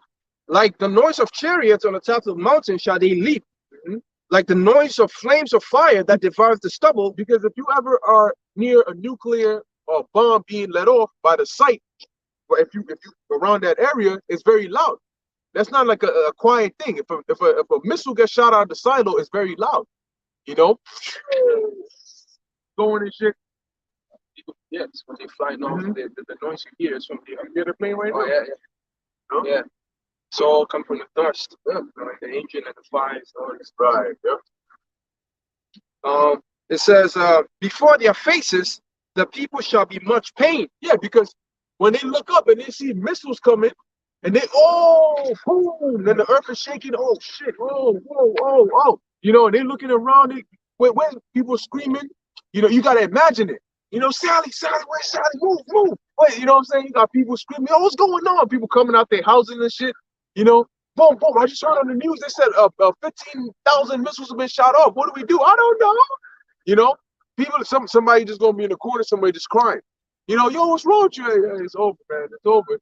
And then they're gonna hear certain people call Yahweh Shem Yahushai. Call Yahweh Shem Yahushai. Yahweh Shem Yahushai. How is Shai now? And they just gonna keep hearing Yahweh Shem Yahushai. What is that? You know, I'm hearing some too. There's these guys out here screaming some Arabic stuff. I can't remember which camp. I think it was Boston, maybe. But there was these brothers. I believe they saw a chariot and they were just yelling Yahweh Shem Yahushai, and like the ground was shaking. People was hearing it from the windows. The houses were shaking. It was just that loud. Scriptures talk about when we all shouted, like when we got the Ark of the Covenant back. I believe that we shouted. The Philistines were afraid. They said, "Yo, it was so loud you could hear it from damn near cities away." You know, They said the earth shook. yeah, the earth shook. So and that's what's gonna happen now, because when the missiles hit, it's gonna feel like an earthquake, because they hit boom, and then it won't trigger earthquakes. You know, so like I said, boom, it hits. People are trying to, oh shit, buildings are falling down. People trying to find out what's going on. You know, somebody trying to start his car, and then a freaking boulder just boom, crushed the nigga in his car. You know? You ain't gonna have people like that. His dog is in there. Shit. We'll try to go to the airport. They're going to the airport. They tell you ain't no plane spotted anywhere. The pilot might say, I ain't moving to my wife and kiss her on the plane. Right. So somebody got to get off, and nobody wants to get off. So then they all die together. They all get eviscerated. You know, if you got planes in the air, that's it for them.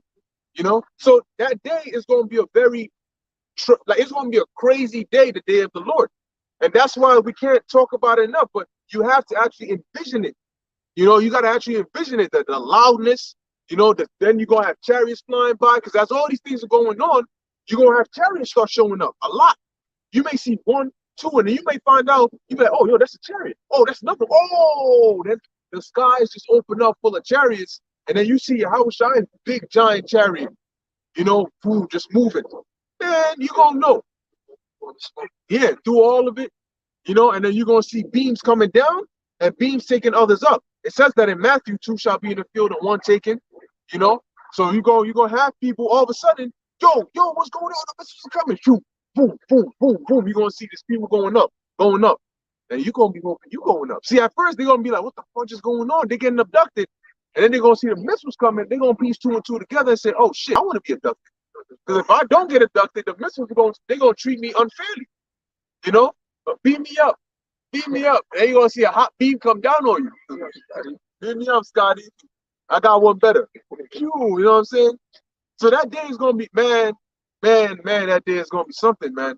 And it's going to be like that. Like Paul said, the twinkling of an eye. So it's going to be a whole lot of things going on too fast for people to comprehend. All right, got it. This is Wisdom of Solomon, chapter 5, starting from the top. Then shall the righteous man stand in great boldness before the face of such as have afflicted him. Right, because as all these, matter of fact, even right now, you know, as all these things are going on, we gonna have the boldness in the Lord, because we're gonna tell you, guess what? This is exactly what we told you would happen according to the scriptures. So now what? Now you call, what do we do? Well, don't ask me what you're going to do. You find out what you're going to do. Go ahead. Look at that. God we trust. Yeah, we trust in Yahweh Hashem Yahushai in the front of his car. Yeah. So and made no account of his labors. Because they think we're wasting our time. You know, people walk by, and if you can hear their thoughts out loud, you'd be like, damn, these niggas hate us that much? Go on, and they'll smile at you, a quick smile. And then they'll keep walking. I was working with a brother. Remember, we had 2 camps separated, and we closed early. We took off our garments, and then this dude was jogging right next to me. He says, "Oh, these fucking black Hebrew Israelites." Oh yeah, yeah, like he yelled it, but he didn't know the camp was separated. And I'm like, "Yo, that's crazy, man." Yeah, they know. He was on the phone. I'm like, "Yo, yeah, it's coming. Like Noah's time. Verse 2. When they see it, they shall be troubled with terrible fear, and shall be amazed at the strangeness of his salvation. So what are they going to see that they're going to be so afraid, but yet amazed at the strangeness of his salvation? They're going to see the destruction, and they're going to see the elect getting beamed up. Because why is our salvation going to be strange? Well, ain't no other time in history has there been a giant chariot that came on the earth and beamed up a whole bunch of people, an innumerable multitude of people. That's never happened before. And it's going to go on to tell you that it's so far beyond all that they look for. Because the average individual doesn't walk around in their mind expecting to see the day when a UFO comes and abducts people from the earth. That's mythology to them. You know what I'm saying? Yeah, I got research. This is Proverbs 8:8. All the words of my mouth are in righteousness. There is nothing froward or perverse in them. 9. They are all plain to him that understandeth, and right to them that find knowledge. Receive my instruction, and not silver, and knowledge rather than choice of gold. For wisdom is better than rubies, and all the things that may be desired are not to be compared to it. And that's basically going into Yahweh saying, trust in my word and take this wisdom. And to go, in addition to what the brothers were saying, is that when all of this stuff is going on, the brothers are going to be all right. We're going to be screaming Yahweh Ba'ashem Yahweh Shai, because we have this understanding, and we have the words of Yahweh Shai and Yahweh backing us up when those missiles is flying. But for the people that aren't paying attention, well, you know, it's null and void for you. Right. And that's all I got to say on that. See, See, that's the thing. We value the words of the Lord above silver and gold. I just gonna make a quick point just to add on to what you said. There's a saying in the world, knowing is half the battle. So when you know, say it's like, I just hoping that you be delivered, but you know, I know what's gonna happen. I know this and that. When you see other people like, oh, what the fuck? It's gonna be like, you in the world, you was all proud, you was all this and that's high and mighty, but now look at you. That's how we're gonna laugh at them and look at them like you was all proud in the world. Oh, you thought you was gonna be on top of the world, but now look at you all freaking out. So there's gonna be a change of things. Right now we're mourning and they're rejoicing, but now it's changing to where now we're seeing Yahweh Shai come back. We're seeing our salvation is nearer. So now we're rejoicing and now they're mourning because we're seeing our world coming and their world is falling. It's got to be the balance. And without that, you're gonna be mentally prepared. I mean, we all gonna be shook, but at the end of the day, like the brother said, half of the battle is knowing. And if you don't know what's going on when that time does hit, it's over for you. Yeah, you're not prepared. You're not, and it's mental.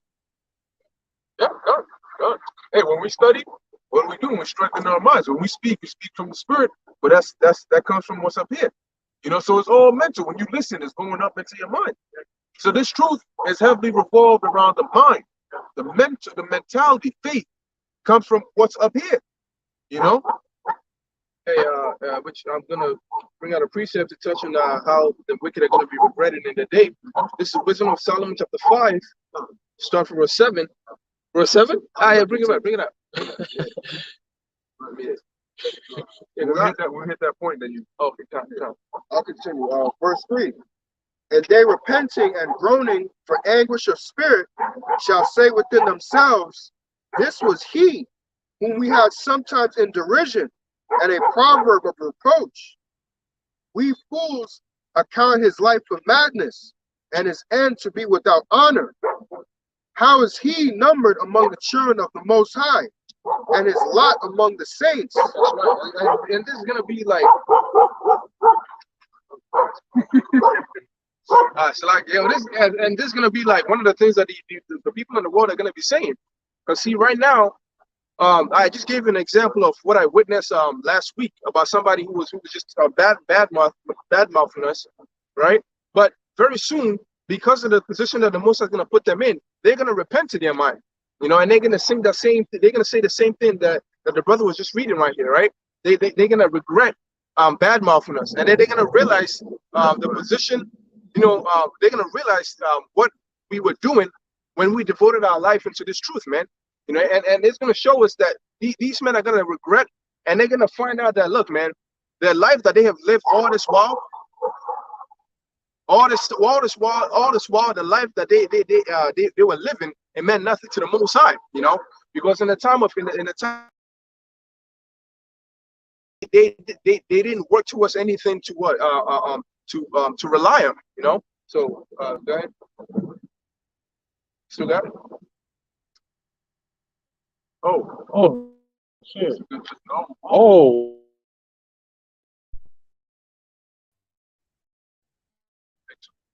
Okay.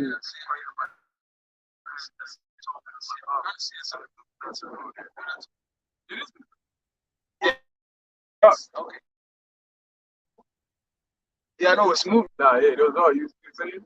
You prayed? Yeah, I was just praying the whole back. Praying. Yeah, I told him to look up.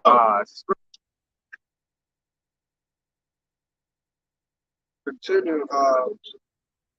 Verse 7. Wisdom. Keep going. Wisdom of Solomon.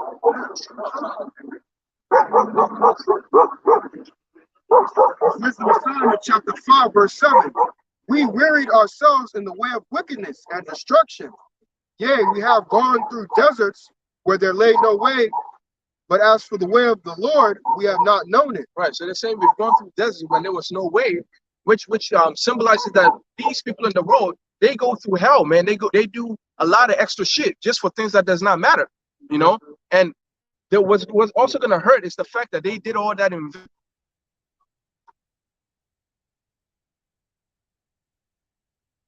Disappear. Nah, this is Oh God. All right.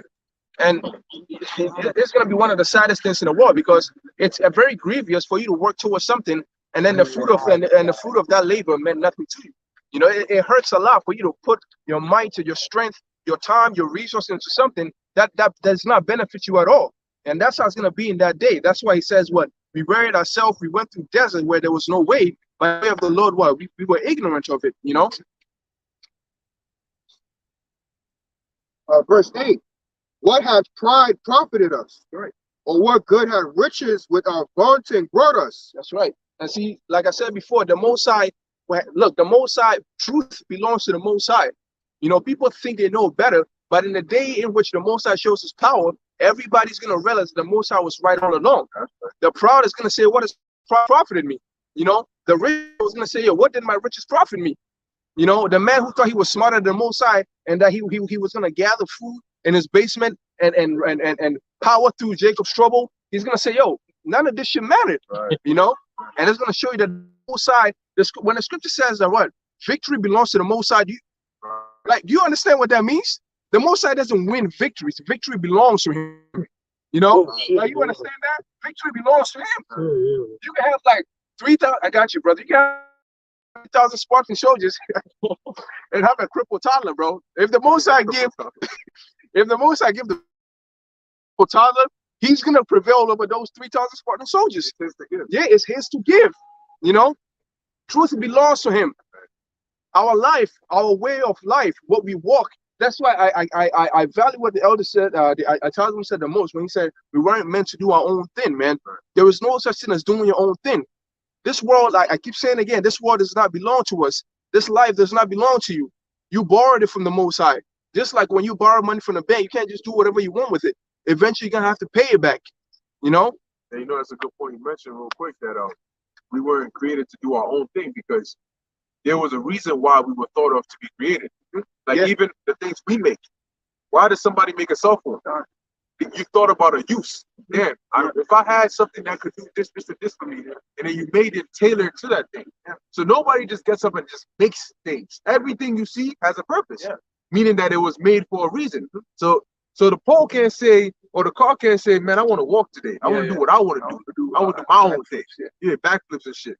No, the car is made to drive. That's the only thing it's going to do.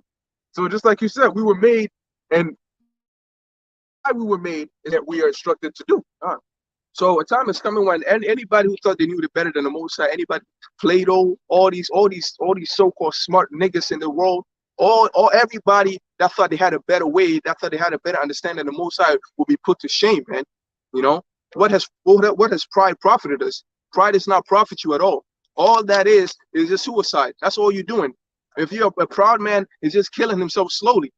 That's why the elder recall from GMS London camp, he said that what sin, right? When you go against the ordinances of Yahweh Bashim Yashai, the consequences is just as sure as the laws of gravity, man. Right. He wove consequences into reality as we live in it. You know, just as you jump from a building, you break your neck, you break your legs. That's how death is to sin. When he made the world, he said what we pay for sin with death. The wages of sin is death, man. The wages. In order for you to sin, you have to die for it. That's how he made it. That's literally what it means. The wages of it.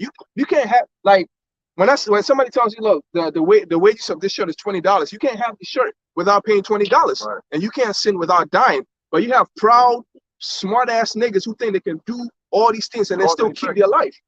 You know? Yeah, cause and effect. They want something for nothing. Right. They want righteousness, but they want to do evil. Right. They want to keep their life, but then they want to do wickedness.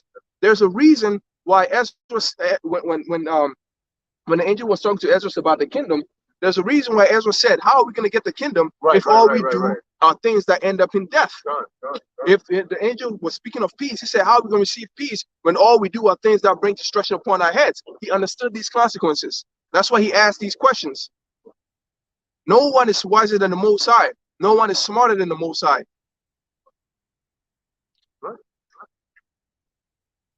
Oh yeah, just an example with them two chariots that just popped. If he was able to get that, I think.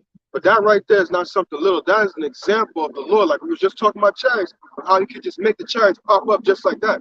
They're not far away, you know. Like I hate to mention this, but that Michael Jackson song, "You Are Not Alone, I'm Near You," or whatever. Yeah, that's how the Most High is. Seriously, it's like He's not far away. You may think like because you're here on the earth and He's up there in heaven, that is just like there's a distance between you and Him. No, the Most High could just at any time pop up an angel near you, pop up a chariot, and just take you somewhere and keep you safe. That's the power of the Lord. Esau got to travel to get to you, and then travel to take you somewhere. The Most High, what do you do with uh, Habakkuk? Oh, right. The angel said, "Listen, come here," and just probably teleport him to Babylon quickly. Daniel said, "Here's your food," and then brought him back.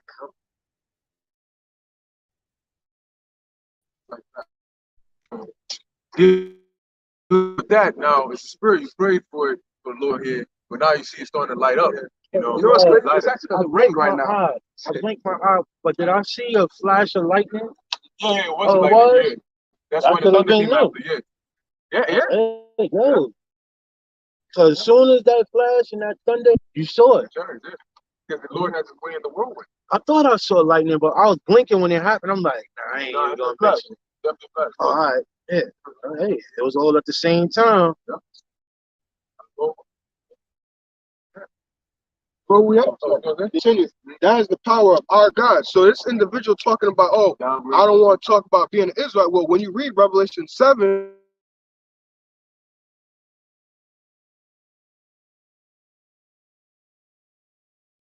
man, he's not gonna say nobody consider call himself an Israelite.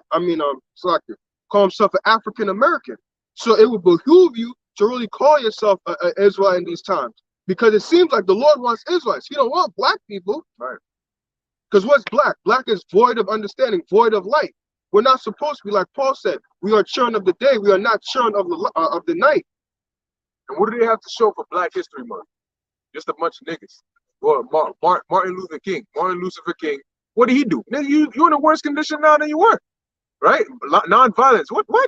Excuse me? What you mean non-violence is needed sometimes? Yeah. That's why you have wars. You ever heard of a non-violent war? We're gonna go to war, but my enemy said he's gonna be non-violent.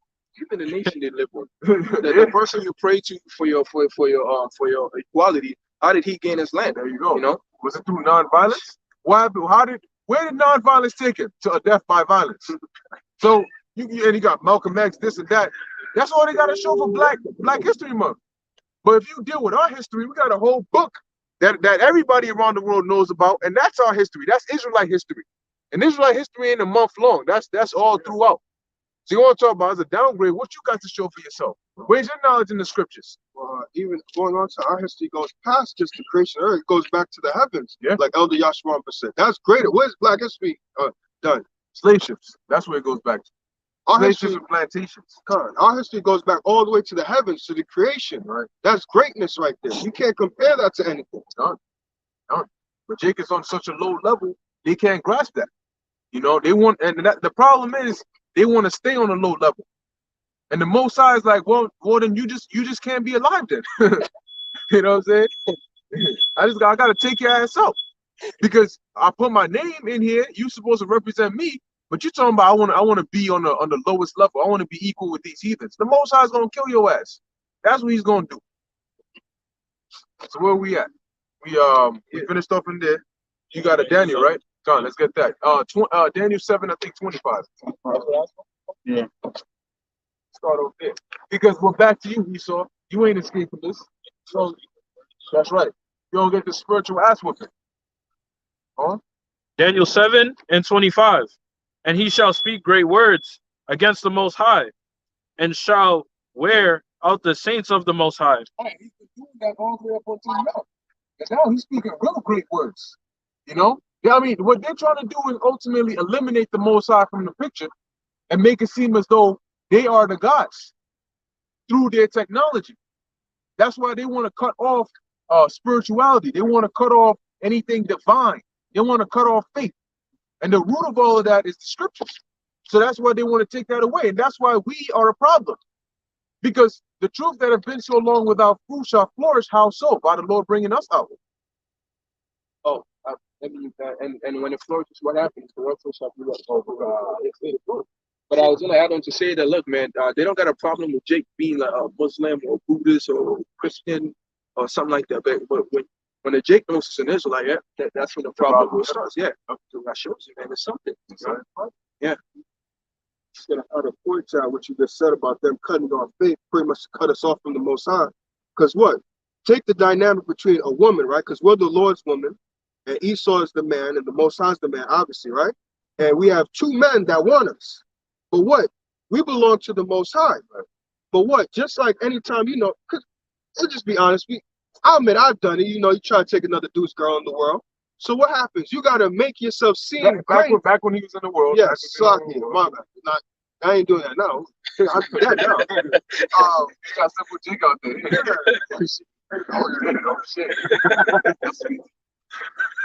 I was in the world doing that type of stuff. What? You have to make yourself seem like the best thing in the world. What? You have to pretty much, she's connected to her man. So you have to take everything about her man out and now put yourself in and make yourself seem like you're the greatest guy in the world. And that's what they're doing. Like you said, trying to take out that faith, trying to pretty much put in what they want into, which is that little small little thing, and put that in. So just like the same thing with an adulterous man, what? He has to take out and say, oh, this guy's a piece of shit. She ain't nothing. Why you with that? This is lame. Come on. I'm better. And just pretty much put everything in and just taking it out and replacing it with you now. So now that way she comes to you. With a slow, gradual, constantly whispering the shit into her ears, trying to set up events where she don't work things out with her man, so you can slip up in there. But I mean, at this point, you really want to make back up with him? He's just gonna do the same thing to you again. You need somebody. Then they start speaking well about themselves without really saying it. You need somebody that could treat you better. Somebody that's here to listen to your problems, a shoulder to cry upon and a rod to ride upon. You know what I'm saying? Like these niggas, and this nigga, you sit here and spit poetry to your ass, and then at the end of the day, what happens when you say, all right, F my man, I'm gonna go with this guy, and you come to find out this nigga live in his mom's basement, and now he just got kicked out by his mom, and he's a drug dealer. Now you're like, oh fuck, man. See, the reality settles in when you want to take a shower. But it's like you gotta go upstairs. You gotta see his mother and his father and his crackhead brother, and they all fighting over the bathroom. And now you like, yo, what type of shit is this? Like this ain't the shit that I was hearing. Now you find out you a damn slave, locked in somebody's basement. You know what I'm saying? Getting whipped and shit. Barely getting fed, no lights, no none of that. Then you start regretting it, like, yo. Then you start comparing it to and saying, now that I left my man and I'm with this man, now I see the value of my man. Now I see how he really took care of me, that he really cared for me. Even when he yelled at me and all of that, and he told me to do this and that, it was really out of care. I had my own room. I had my own shower. I had all of these things. I wasn't trapped in a basement, being somebody's sex slave. But they're going to find that out after they take the thing. A good example of that movie was Tyler Perry's movie Temptations, where the chick, she left her good man. I forgot that dude's name. I think his name is Ryan.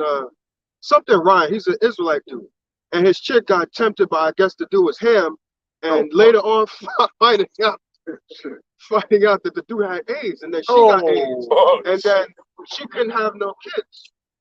There's another one. No, just the way the cloud is. Oh, it look like it. Yeah, it look like it.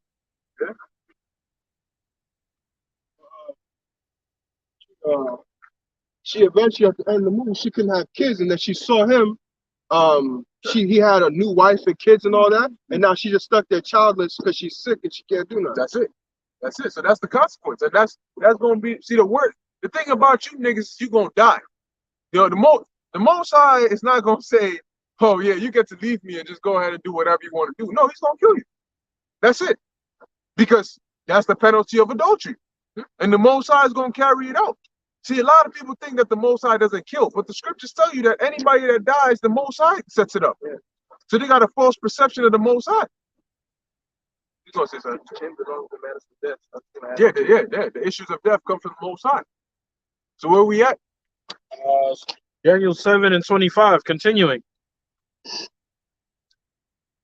And shall wear out the saints of the Most High, and think to change times and laws, and they shall be given into the hand until a time and times and the dividing of time. Right, and even today, like they're passing that, they're trying to make it permanent that daylight savings time hour up. They're trying to make that permanent, and that's another example, not a example, another example of them changing the times and the seasons, because now they got a calendar. Now you wonder why it is that whenever we hold the Passover or High Holy Day, it falls on like a different time. It might fall in the middle of the so-called month, because these devils are using the Gregorian calendar, right, which is not according to how the actual time is supposed to be told. You see, they don't necessarily go by that. So even in that sense, they change that time, you know. So like I said, they're going to continue to wear out the saints, and we're going to be given into his hand for a time and the dividing of times, which is about a 350-year period when we were actually in slavery under this devil. But after that, when we came out, this devil started going down. See what happens when you have, that's why I always use this example of a seesaw. When you have a seesaw, as one starts coming up, the only way one can start coming up is if the other starts going down. That's the only way. I ain't coming up and you up, then the shit is broken, right? So now this devil is going down. The second we started coming up, this devil started going down. And now it's to the point where he's like, yo, I was looking down at him, and then I was looking straight at him, and now they're looking down at me. So now he's like, nah, I got to bring out the sword. I'm jumping off the seesaw. Nigga, come here, you know? Daniel 7:26.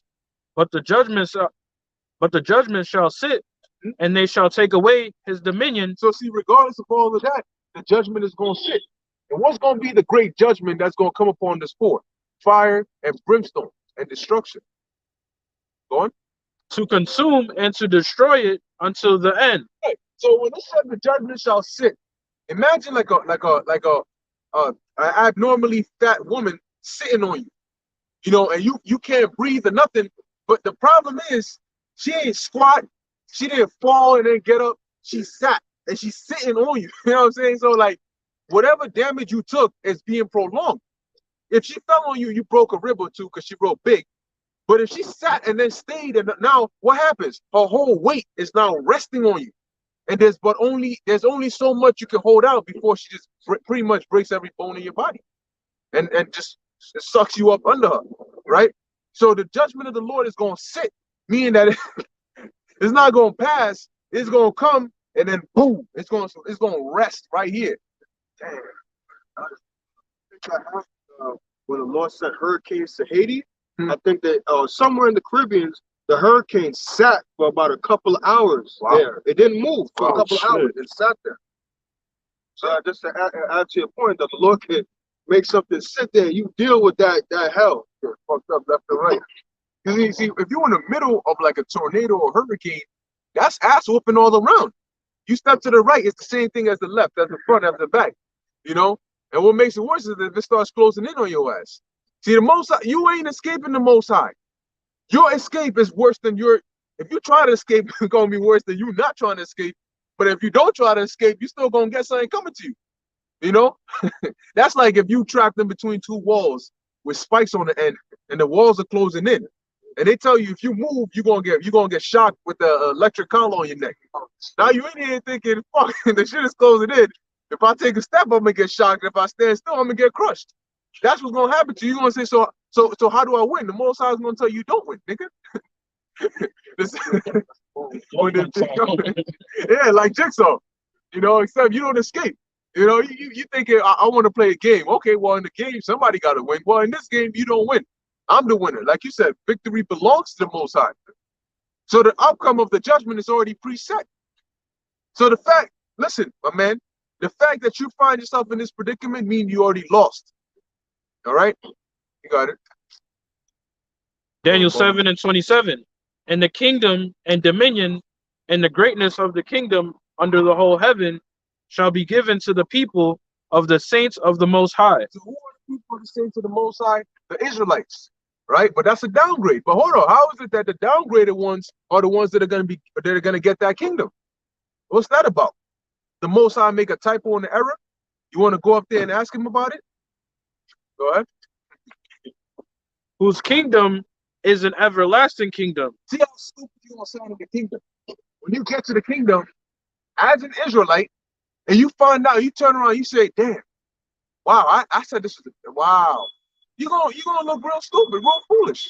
Because we are the greatest nation on the planet Earth. And the fact is, your dumbass is saying, I'm gonna give that up and go follow the basis, the least of the least. When them Edomites you following, if they get a chance, they're gonna turn around and stab your ass in the back. Because the scriptures say, never trust thine enemy. And you're making an enemy out of your brother and trying to make a brotherhood out of your enemy. Shows you how messed up Jake is. But to give you an example, think about it. Esau did all of this to take our identity. Yeah, right, So how right, is it a right. downgrade? They want to be us. Right, that's right. Yep. Peters, you want to be black, African, but they said, nah, let's take their heritage. We want to be them. We want the blessings. Mm-hmm. But it's a downgrade to be called an Israel, a son of the Most High. Right. They want to be that. Right. That's what they desire. Yep. You got to ask yourself, because guess what? Vocab Malone wishes he was an Israelite. You know, he wishes he was an Israelite. That's why he's trying to find a way. So now they say, okay, well, if I can't be an Israelite, then I'm gonna just make it to where, hey, ain't nobody want to be an Israelite anyway, to try and make me feel better. But guess what? It ain't gonna make you feel better. Just because you get one Israelite who is an Israelite, but he says I don't want to call myself an Israelite. That don't mean shit. So what? Does that help you sleep at night? Because guess what? If vocab had to check, look, if vocab could steal your identity and change nationalities, the second you turn around and say, oh, it's a downgrade, you're gonna turn around and find out that now you light skinned and now he's dark. He gonna tell you, I'll see you later, nigga. You know what I'm saying? He gonna hop on. All right? Because secretly, deep down inside, he wants to be an Israelite. Like the Pope, he preaches about the white Jesus, but when he goes back to his room, he prays to a picture of the black Messiah. Mm-hmm. But they know the truth. So there's an outward appearance, and then there's a inward that they know. You know, but Jake is fooled by the outward. You know, go right, yeah, I'll go right. Go left, I'll go left. Man, Jake is so true. Got it, bro. Continuing. Shall be given to the people of the saints of the Most High. We're going to get the kingdom, which is coming, which is the kingdom of heaven. All right? Whose kingdom is an everlasting kingdom. Wait, we're downgrade. How can we get an everlasting kingdom? And all dominion shall serve and obey him. All dominion shall serve and obey him, because really it's going to start with Yahushua. But Yahushua is an Israelite. So what's that? You want to be a joint heir with the Messiah, but you don't want to be an Israelite. But the Messiah is an Israelite. So wouldn't you have to downgrade to be a joint heir with him? He sits at the right hand of the Most High. And he sits at the right hand of the Most High. And the only one above Yahushua is the Most High. So where do you fit? Are you under the Most High and a little above Yahushua? Because in order to be a joint heir, you got to be an Israelite. And in order to be an Israelite, well, you got to downgrade. Nigga, where's the black kingdom? Where's the black kingdom in the scriptures? You know, where's the black man ruling in the black kingdom in the scriptures? That's not there. Black people don't get an everlasting kingdom. Black people gonna be destroyed. That's the title right there. That was it on that? Okay, beautiful, beautiful. Let's get Isaiah 19. Whoever can get it, get it. And we're gonna start at the top. Because ultimately, like we said, this place is being broken down systematically. It's being broken down interior, from the inside and the outside. And this nigga Biden is only getting you in more and more trouble. That's the dude's job, is to fuck shit up and come and tell you how well he fucked it up. You know? All right. He said, we're gonna throw sanctions on Putin, but we know the sanctions ain't gonna deter him. But what it's gonna do is make life worse for the Americans. But we're gonna do it anyway. And then when we're done, we're gonna come up here and tell you, so we put sanctions on Putin, but the sanctions didn't work. We knew it wasn't gonna work, but we did it anyway. And now life is worse for you Americans. By the way, the food crisis, it's a real thing. All right, thank you. And then you leave. You sitting there like, so what was the point of the press conference? You came to tell us how bad we had it? That's like if you get hurt, right? Or your cousin gets shot, and you call, and the paramedics pull up, and the nigga pull up with a stretcher, and he comes in and tell you, no, put the stretcher to the side. I'm gonna tell this nigga about his cousin right now. Your cousin has been shot. He ain't looking too good. He's bleeding out. He might die within the next 5 minutes if nobody comes to help him, but that's all right. I pack this shit up, put it back in the van. We out of here. And now the paramedic came there to look at you and tell you how bad your situation was when you could clearly analyze that for yourself. And that's what this nigga Biden is doing. He's going around making shit worse and then coming to tell you how well he made it worse. And these niggas, and now you got people that it's hard for them to admit. And you got some people that did a complete U-turn. They said, fuck this nigga Biden. We man, oh man. Well, I gotta watch my language. I don't want that lady coming on my channel no more, telling me about how harsh my language is. You know, I'm a man of the Most High, so I gotta be careful. I gotta stop with the harsh language and shit. Oops. Got it. This is Isaiah chapter 19, verse 1. The burden of Egypt, behold, the Lord rideth upon a swift cloud. Now, the burden of Egypt. Now, we know that according to the scriptures, America is also known as spiritual Egypt. It's known as Sodom, it's known as Egypt, it's known as Babylon, it's known as Assyria, it's known as Nineveh, it's known as the bloody city. All right. It's known as a lot of places. So now, let's prove that. Revelation chapter 11, verse 8. And then also, Habakkuk, get Revelation chapter 17, the first 4 verses, and then we'll jump down to the last verse. Because the scriptures say for precept must be upon precept. So how do we know Isaiah 19 is talking, it's not talking about actual Egypt, but it's rather talking about America. And also Psalms 137, I think verse 7. Also known as the whore that sat upon the dragon. That's it, the whore that sat upon the dragon. That's right. That's right. 137. So read what you just read again, Baruch. This is Isaiah 19, verse 1. The burden of Egypt, behold, the Lord rideth upon a swift cloud. The Lord rideth upon a swift cloud, right? So the burden of Egypt. So now we're going to deal with Egypt. Let's get that. Revelation chapter 11, verse 8. And their dead bodies shall lie in the street of the great city. Whose dead bodies? The Israelites. Is that literal? No, it's not. It's talking about Israel being in a dead state, not knowing who they are. And they're gonna lie in the street of the great city, meaning we're gonna be in here, but we're gonna be moving without knowing who we truly are. So now it says, go ahead, that great city. That's the key part to keep in mind. Go ahead. Which spiritually is called Sodom and Egypt. So this great city is also spiritually known as Sodom and Egypt, right? Okay. So, yeah, let's finish the verse. That was it on the verse? Yeah. All right, cool. So this great city is known spiritually as Sodom and Egypt. So now let's find out, well, what is that great city? 17. 17. Revelation chapter 17. And there came one of the 7 angels, which had the 7 vials, and talked with me, saying unto me, Come hither, I will shew unto thee the judgment of the great whore that sitteth upon many waters. Let's find out who the whore is.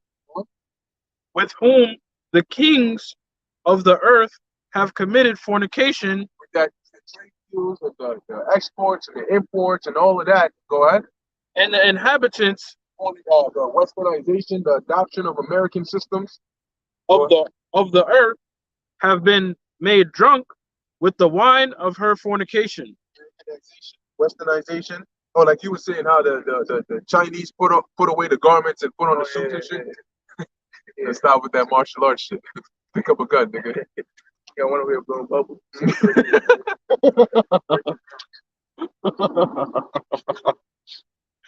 That's right. Beat the toughness out of it. I ain't blowing bubbles and shit. You got it? Verse 3.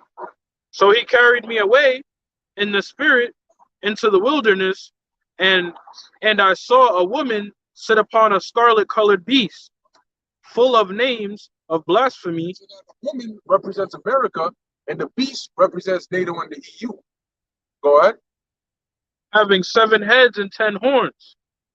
And the woman was arrayed in purple and scarlet color, and decked with gold and precious stones and pearls, having a golden cup in her hand, full of abominations and filthiness of her fornication. And upon her forehead was a name written, Mystery, Babylon the Mystery Great. Babylon. Why? Because for a long period of time, people didn't know. They didn't know that America was Babylon. It was the spirit of the Lord that came upon us, starting with our elders and apostles, to identify it. Okay, so when you go into the scriptures, you can identify Babylon in the Bible as America by reading what's going to happen to that Babylon. So you can tell, is this ancient Babylon or is this the daughter of Babylon? Go on. Mystery Babylon the Great, the mother of harlots and abomination of the earth. So we know now that this woman is known as Babylon the Great. So now jump down to the last verse, I believe. 18.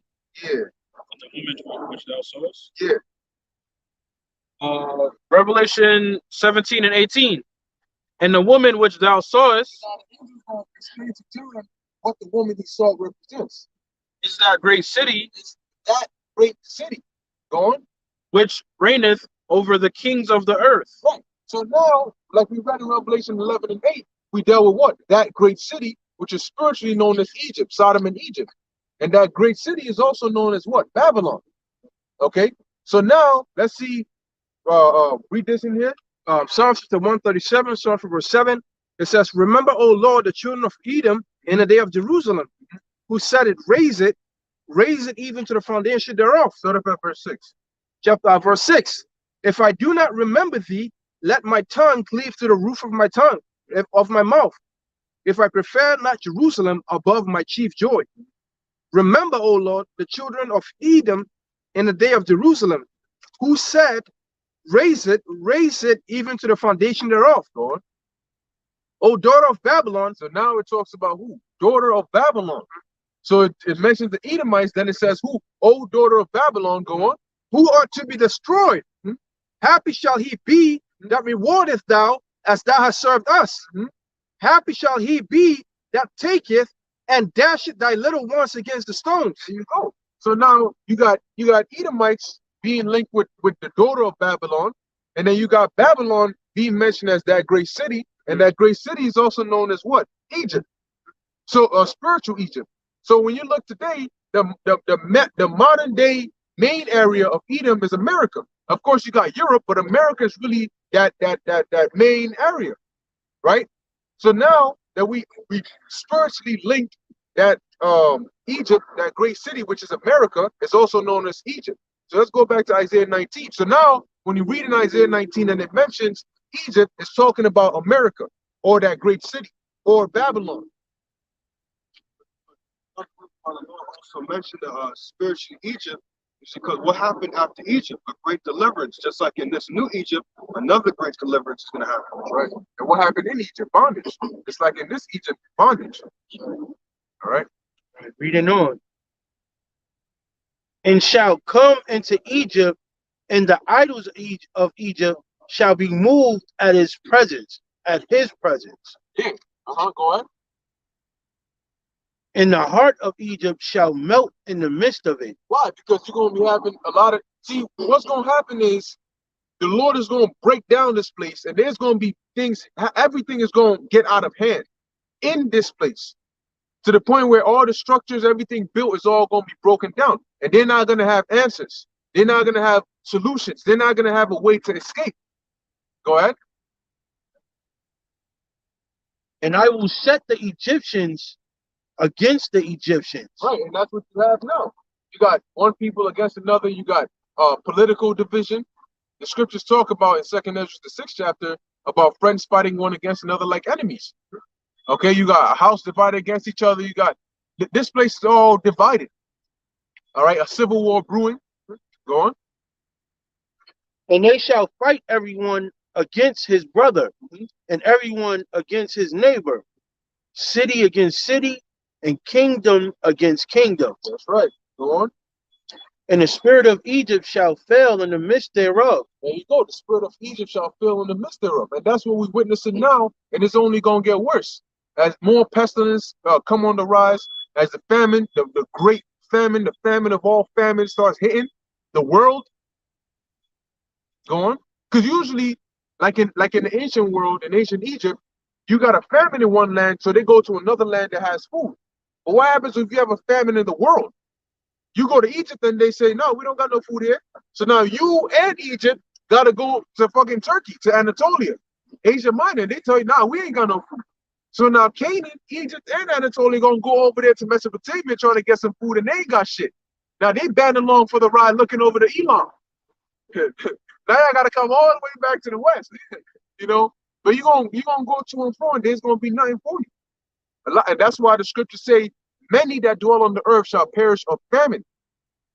Go ahead. Right. And I will destroy the counsel thereof, and they shall.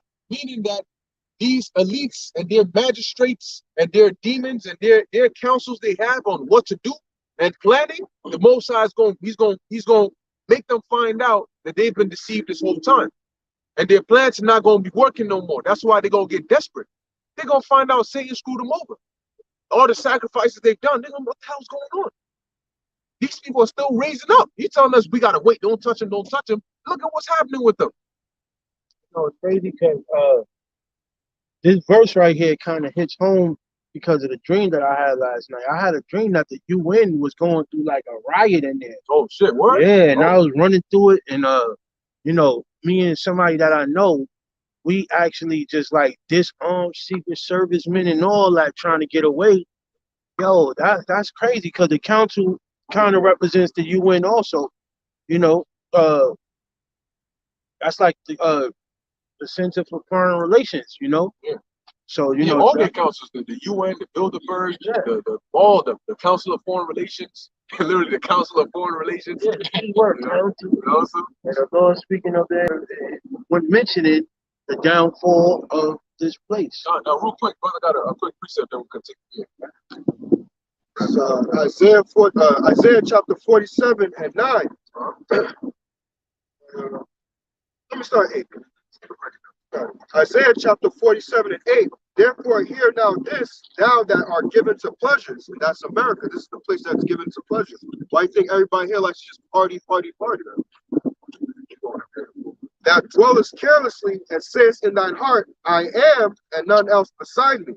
Right. What's the thing I like to say? Oh, America is the greatest country in the world. That we have the best. Trump was saying that when he was president. This place has the best doctors. This place has the best army, the best everything. There's no other country can compete with this. We just have the best everything. Right. I shall not sit as a widow, neither shall I know the loss of children.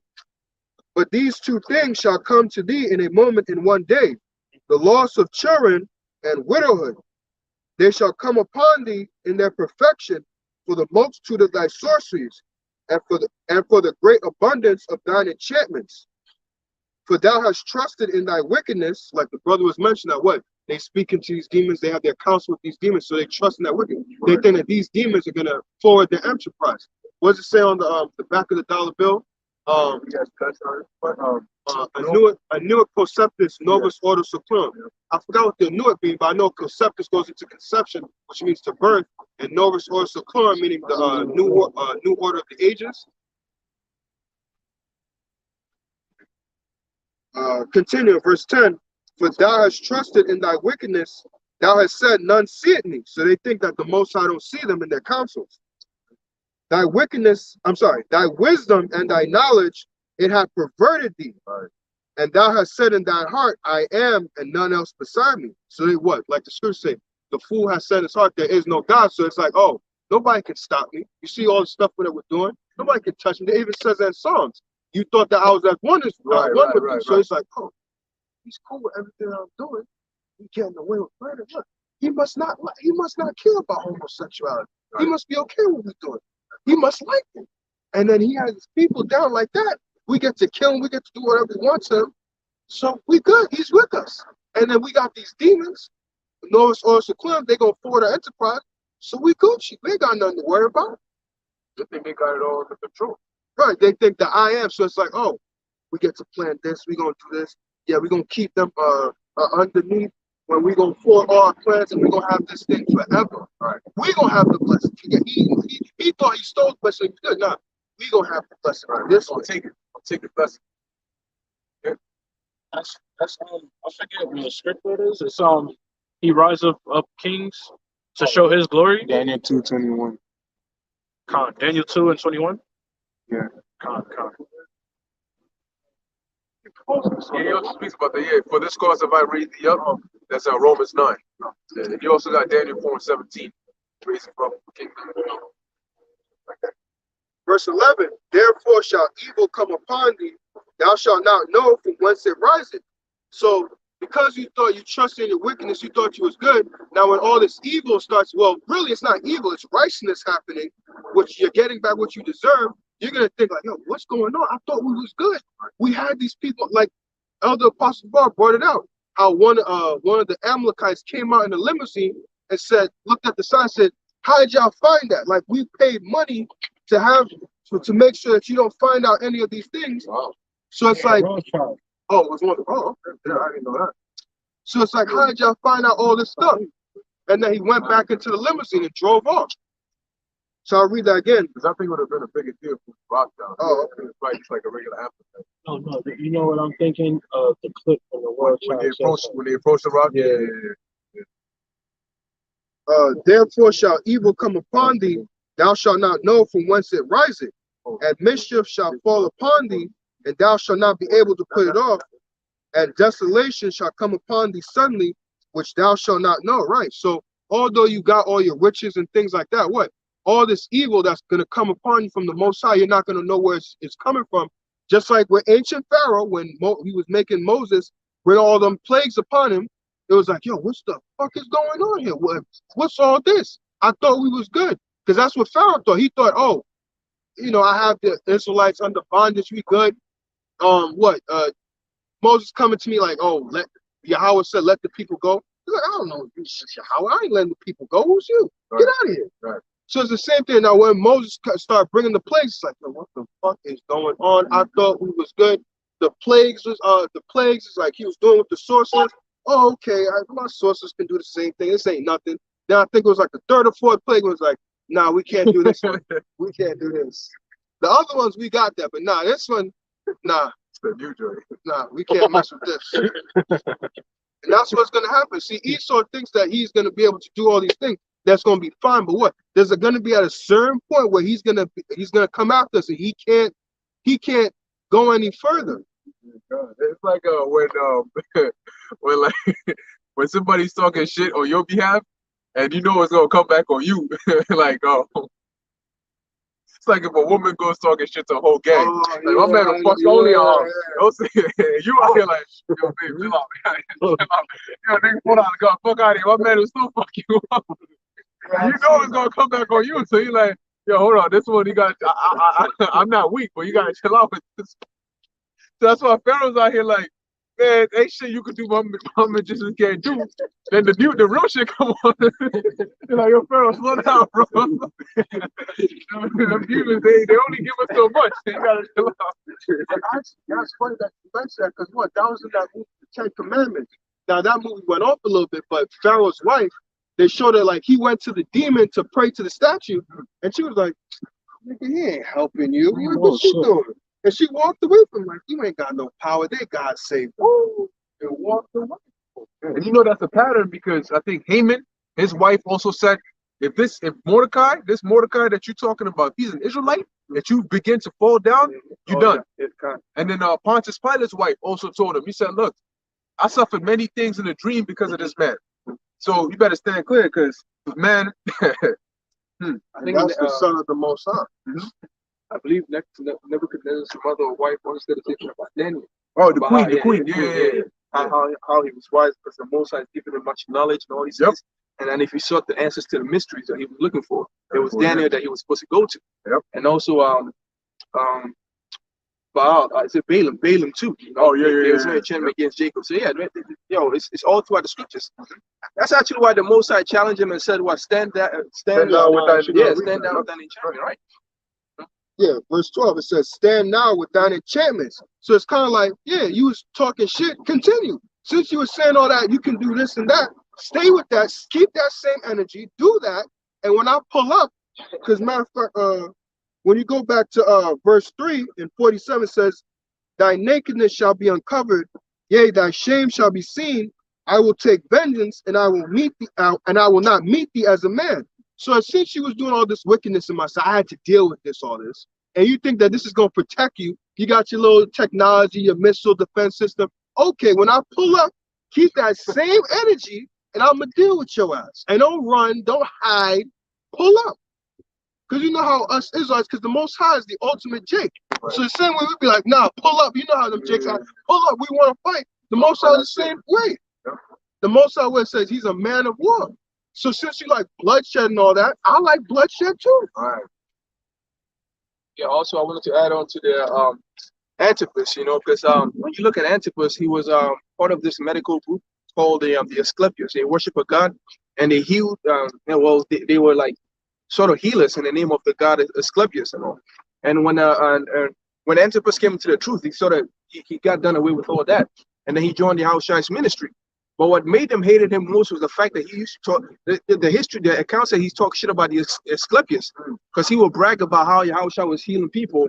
And the Asclepius, what they did was they had this method of, like, if you were sick and you were grieving, like if you were grieving in the body, like they would put you like in a room full of snakes, and then they'll give you drugs to sleep, and then the snake will crawl over you, and they'll tell you you're healed. So, and the crazy thing was that Antipas was like, yo, they ain't healing you, and he was right, you know, because bro, a snake crawled over me, and I have, you know, a big ass bulge on my neck. I still got it, you know. Right, the snake didn't heal it, you know. So they hated Antipas more. God. Yeah, so that they hated Antipas more. And that's actually what made them got the that's what they got permission to put his ass to death, because he was talking shit about their gods, and in a way that was right. Because if he was just talking out his ass and he couldn't really prove it, right, they would have been like, oh, he's just a bug out. But he could prove it, you know. He was a threat. Yeah, he's a threat. Same with us. Yeah. You fucking around with those snakes, man. You wake up and that shit bites your ass. What you doing there? Now you're gonna be worse than you came in. Yeah, man. You know, Asclepius in my ass. Yeah, but I have this this historical writing.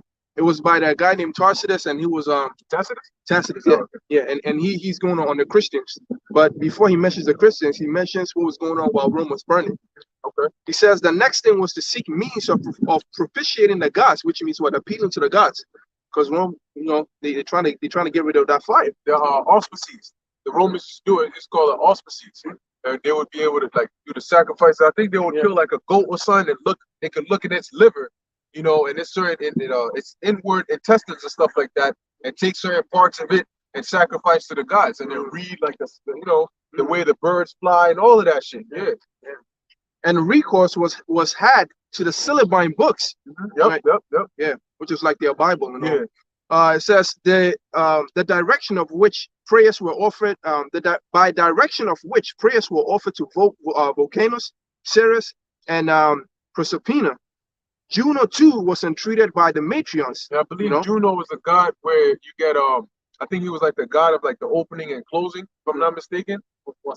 I don't know, but I think they said January. If I'm not mistaken, it's either Janus or Juno, but January is after him, because they say January is like when you go from the previous year to the next year. So he was like the look him up. Yeah. Find anything on him. Oh God. God. All right. It says here he was an ancient Roman god, the protector and special counselor of the state. Oh, it was a she. Okay. Mm-hmm. Oh, she was a goddess. All right. So I'm thinking of Janus then. All right. She was equated to Hera. So she's like, because Hera is the queen of the gods. So she was a what? She said she's what, equated to Hera. To Hera. Oh yeah, because I believe Hera might have been the Greek version of Juno. Yeah. So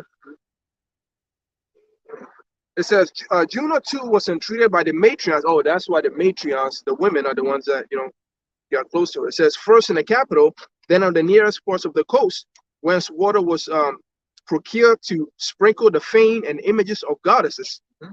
And there were sacred banquets and nightly vigils celebrated by married women. But all human efforts, all the lavish gift of the emperor, and the propitiation of the gods did not banish the sinister beliefs that the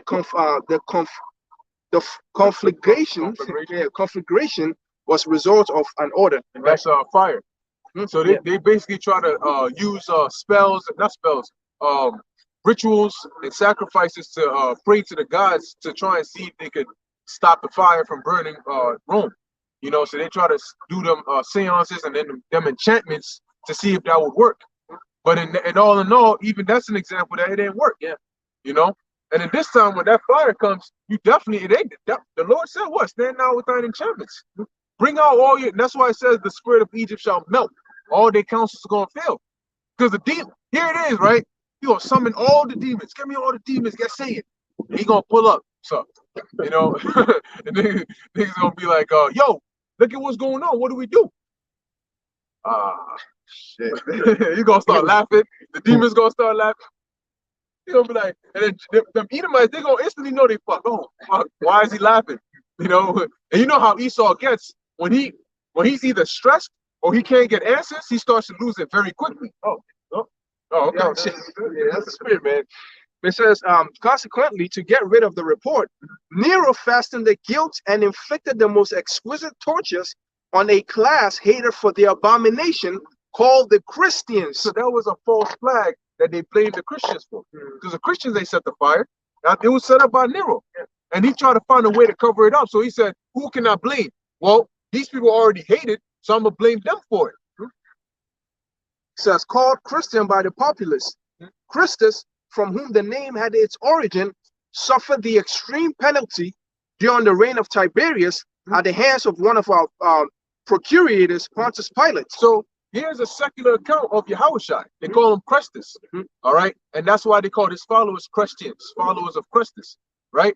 So now they said in the reign of Tiberius, which is accurate, and it was, when you read in the Gospels, the Gospels give you the inside scoop of what happened. He's speaking on it because they heard about it. They were like, yo, this guy's out here going around causing uproars and shit. And then he got put to death, like it says in one of those excruciating ways. So Tacitus is giving a historical account of Yahushua. And it says, and a most mischievous superstition does check for the moment. Right, because they didn't believe Yahushua. You know what I'm saying? So to them, it was a superstition. But oh wow! Oh, okay. Oh, he said they called him son of man Beelzebub. Now, the fact that they would mention superstition means that there had to be something not normal about what was going on with Yahushua.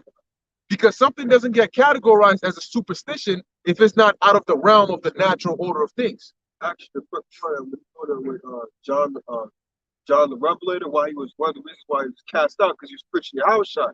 And they looked at that whole prophesying thing as like you're saying, superstition or fortune telling or witchcraft. So they was like, listen, he's doing some evil stuff, we gotta get him out. Right. That's the reason why he was cast to the island of Patmos. They looked at that whole prophesying thing as like witchcraft and things like that. Right, because it was not with their religion. Because the Romans were very heavy about their gods.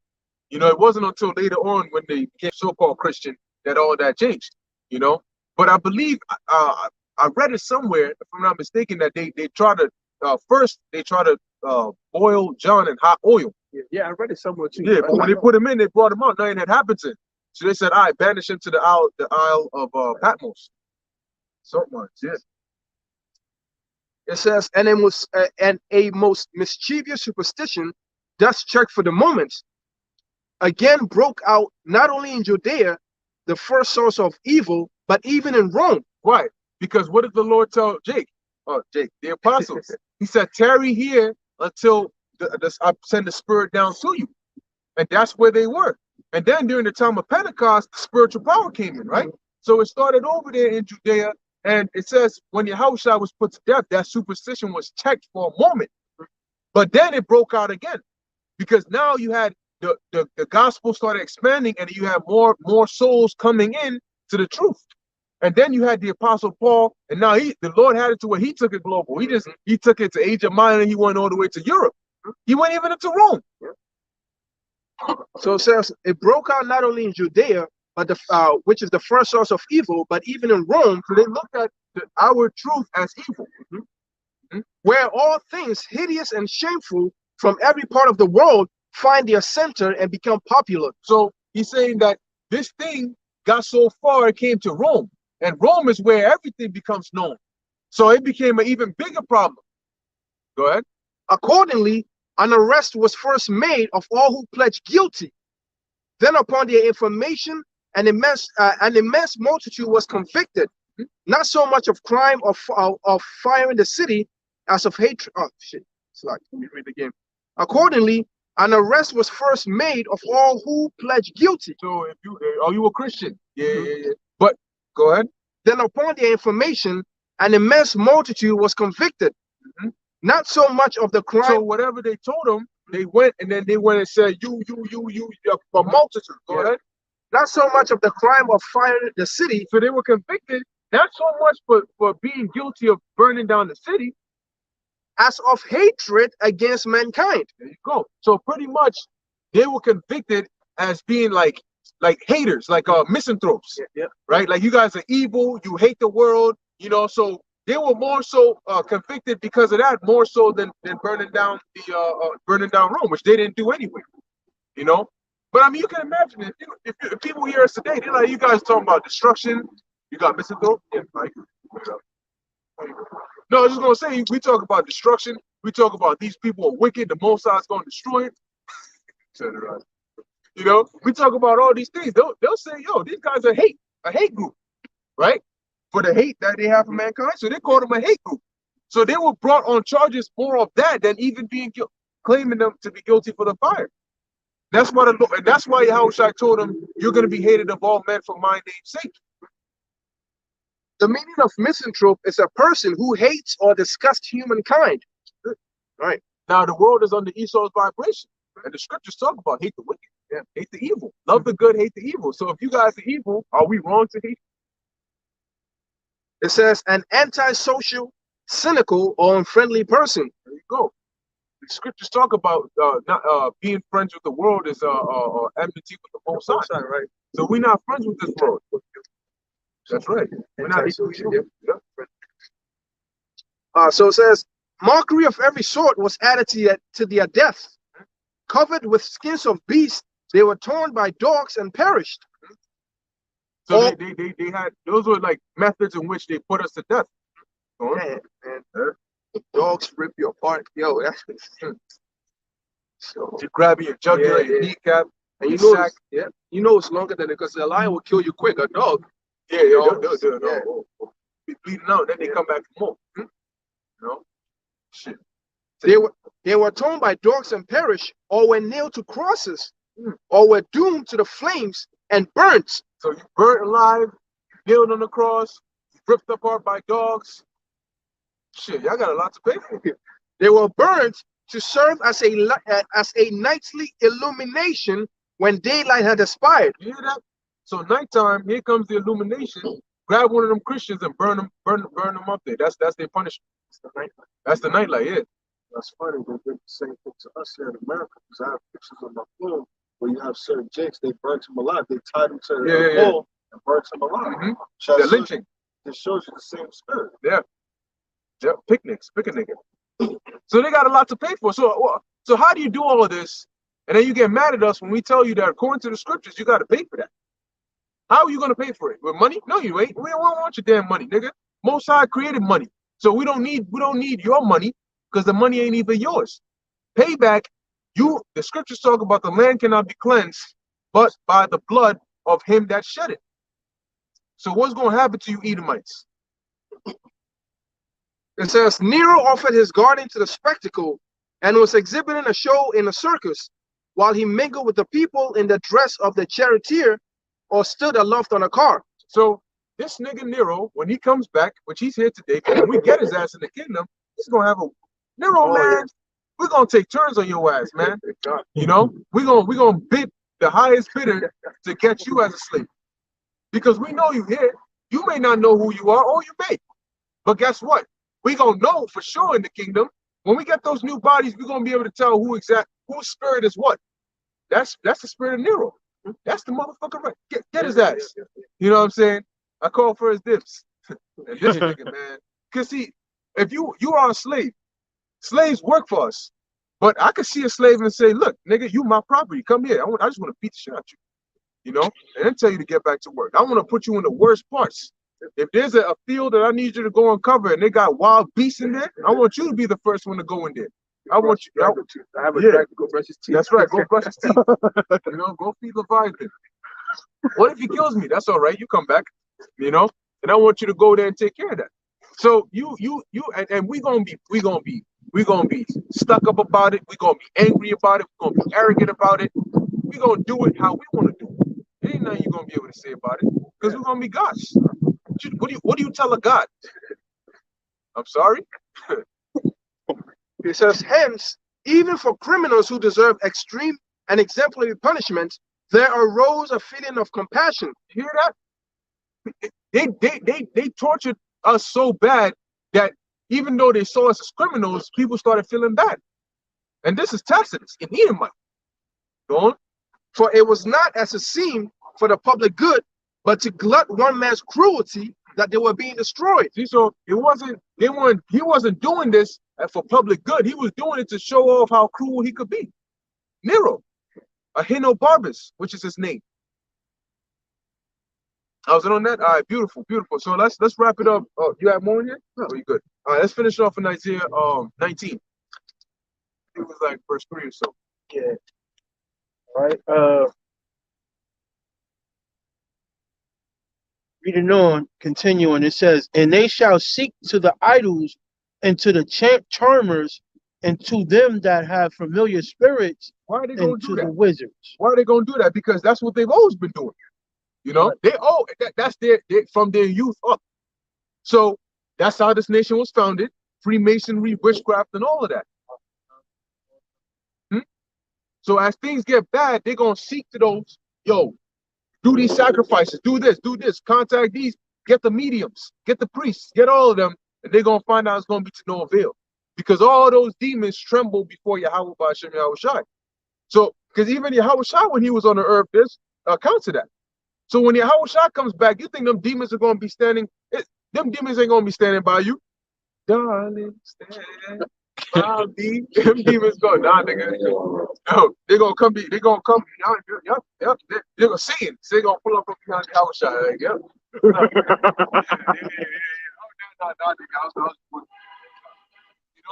And they're going to be all messed up. And then Yahushua is going, man. He's gonna send us out, and we're gonna. Ooh. Okay, you got it, bro. All right. Verse 4. And the Egyptians will I give over into the hand of a cruel Lord. Right, and who's that? Yahushua. Right. Okay. You want it? And a fierce king shall rule over them, saith the Lord of hosts. That's right. As a matter of fact, finish it off with Psalms 2, and you can start at the 8th verse. Because you got to think about this, man. This is why your fate is so bad. This is why the Most High got you doing what you're doing now, because you're going to go into 1,000 years of hardcore captivity and then be exterminated. So now you're going to see, after a while, extermination ain't going to seem so bad anymore. Yeah. You're going to look forward to it. That's it. Because they're going to, damn, I'm alive, but for 1,000 years, I can't do it. And you know what? When you come back as a baby, look at this nigga right here. Go pick him up. Make him remember who he was and what life was like when he was last on the earth. So as he grows up knowing that matter of fact, put some shackles on the nigga, and he's going to realize this is not going to be new to you. Oh shit, okay, this is what no. It's like continuing your life from before you die. When you come back on the earth, you're going to continue to join. So it's going to make it feel even longer. Because you're not going to have moments of reset. No. You're going to feel the whole time. We're going to make your days feel so slow and dragged out, full of work and labor. It's not going to be fun. And we're going to be able to meditate things that you can't even understand. We're going to pronounce judgments on you that you can't. Now, we're going to do it lawfully, but you better hope you don't break no laws. But you know what? You're going to break it because you ain't going to be perfect. And we're going to be right there every single time on your ass. And, perform the I don't know, the bird's eye on him. Thinking like, what is the bird's eye? Well, you got to find out. Grab the nigga and rip his back open or something. I don't know. We're gonna think of something so painful that as it's being described to you, you might give up the ghost. Then we're gonna grab the ghost and put it back in you and tell you that Yeah, because fear can kill people. Yeah, a woodpecker checking at your eyeball. That's it. That's it. Then put the eyeball back and tell them go for the next one. You know, because guess what? Those 7 brothers in the book of Maccabees, they remember what you did to them. So they might say, look, 7 of us, right? And our mom, cool. Who was it? Antiochus? Come here. Come here. Grab him up. Right, that's you, right? Put him in that frying pan right there. Oh, wait, come back. Let me scoff his ass first. Put him in the frying pan. And then when he dies, bring him back to life, resurrect him, and then the next brother gets to have his torments on him. And then lastly, he gets to the mother. And you know women. You know, they bring him back 5 times. I want him 7 times for each of my sons. You're gonna be, and you just gonna be having, you just gonna be getting got. You know, you just when you think you get to the spirit world, you in the spirit world, you there for like 2 seconds, and they calling you, bro. Don't I get like 3 or 4 generations? God's out the kingdom. Get back down there. The next row, they see their body. That's it. Shit. They come back in. You know, so y'all gonna be, and that's why you lose sleep at night. Because it's fun and games, and it will be fun and games for us, but for you, it's gonna be reality and it's gonna be painful. It's not gonna be a game for you. Yeah, but, man, you got it, bro. So, 2 and 8. Psalms 2 and 8. Ask of me, and I shall give thee the heathen for thine inheritance. Whoa, but so what other nation has that privilege? Because we're such a downgrade, you know? Go ahead. And I shall give thee the heathen for thine inheritance, and the uttermost parts of the earth for thy possession. Right. And the number one heathen is Esau. And guess what? We're such a downgrade, but I guarantee you, I bet when the thing comes out, they're gonna be scrambling looking for us. They're gonna be looking for our videos. They're gonna be asking questions because they're gonna go to the vocab Malones and the Reverend Arls, whatever, and then they're not gonna be able to give them good answers. They're not gonna be able to solidly tell you don't take it because it is the MOTB or take it because it's not. They're gonna be giving you shaky answers. Yeah. And you're gonna be like, I need a solid answer because this is, if I take this and they're right, that's my life. So now you're gonna be like, yo, my man, like, what is it? That's like if somebody tells you, yo, don't worry about it, I got you. And you finally get to the point where you need whatever it is, and they like, I got it, but like it's not really with me right now. Yo, bro, don't play with me, bro. I need the dude's money. He's in my house waiting for me already. You know what I'm saying? If I don't go home, he's gonna find me. So now the dude's playing with you. Nah, I got it, but I don't really. We'll talk about it later. We're gonna talk about it later. Like that's what the vocab Malones are gonna do to you. That's what you people who following these other Israelites that are not telling you the truth. That's what they're gonna do to you. Because they themselves are gonna be like, yo, damn, I mean, shit, this is out. I see it. But if I make the wrong call right now, I'm screwed. You know? So it's gonna be a lot of scrambling. And eventually they're gonna say, nah, I need to go to those men. But here's the thing. Like you said, knowing is half the battle, right? You know you gotta come here, but now you come here, are you gonna get the right answer or not? Remember, we used to talk about it, how it's gonna get so bad out here that you're gonna have certain women that did you wrong. Now they're gonna know, shit, I need to find them, but that's only half the battle. What happens when you find us? Just because you find us doesn't mean we're gonna say, all right, come with us. So now you wasted your whole life finding us just to get rejected. That ain't fun. You got it. Psalms 2. But while you're trying so hard today, you go through a whole bunch of hell that you just die. Yeah. Yep. Psalms At the end. Ah, man, so close. Got it. Psalms 2 and 9. Thou shalt break them with a rod of iron. Right. And thou shalt break them with a rod of iron, which is that scepter. So we're gonna bash them with the scepter in the kingdom. Thou shalt dash them in pieces like a potter's vessel. Be wise now, therefore, O ye kings, be instructed, ye judges of the earth. Right. Right. And it starts with Yahweh Ba'ashem Yahweh Shai. You know, so yeah, that's pretty much it on that. We're gonna wrap it up here. Any brothers got anything? All right. So hey, with that, Lord willing, you were edified. In closing, we want to give all praises, honor, and glory to Yahweh. Yahweh, Shai, God, conquered us.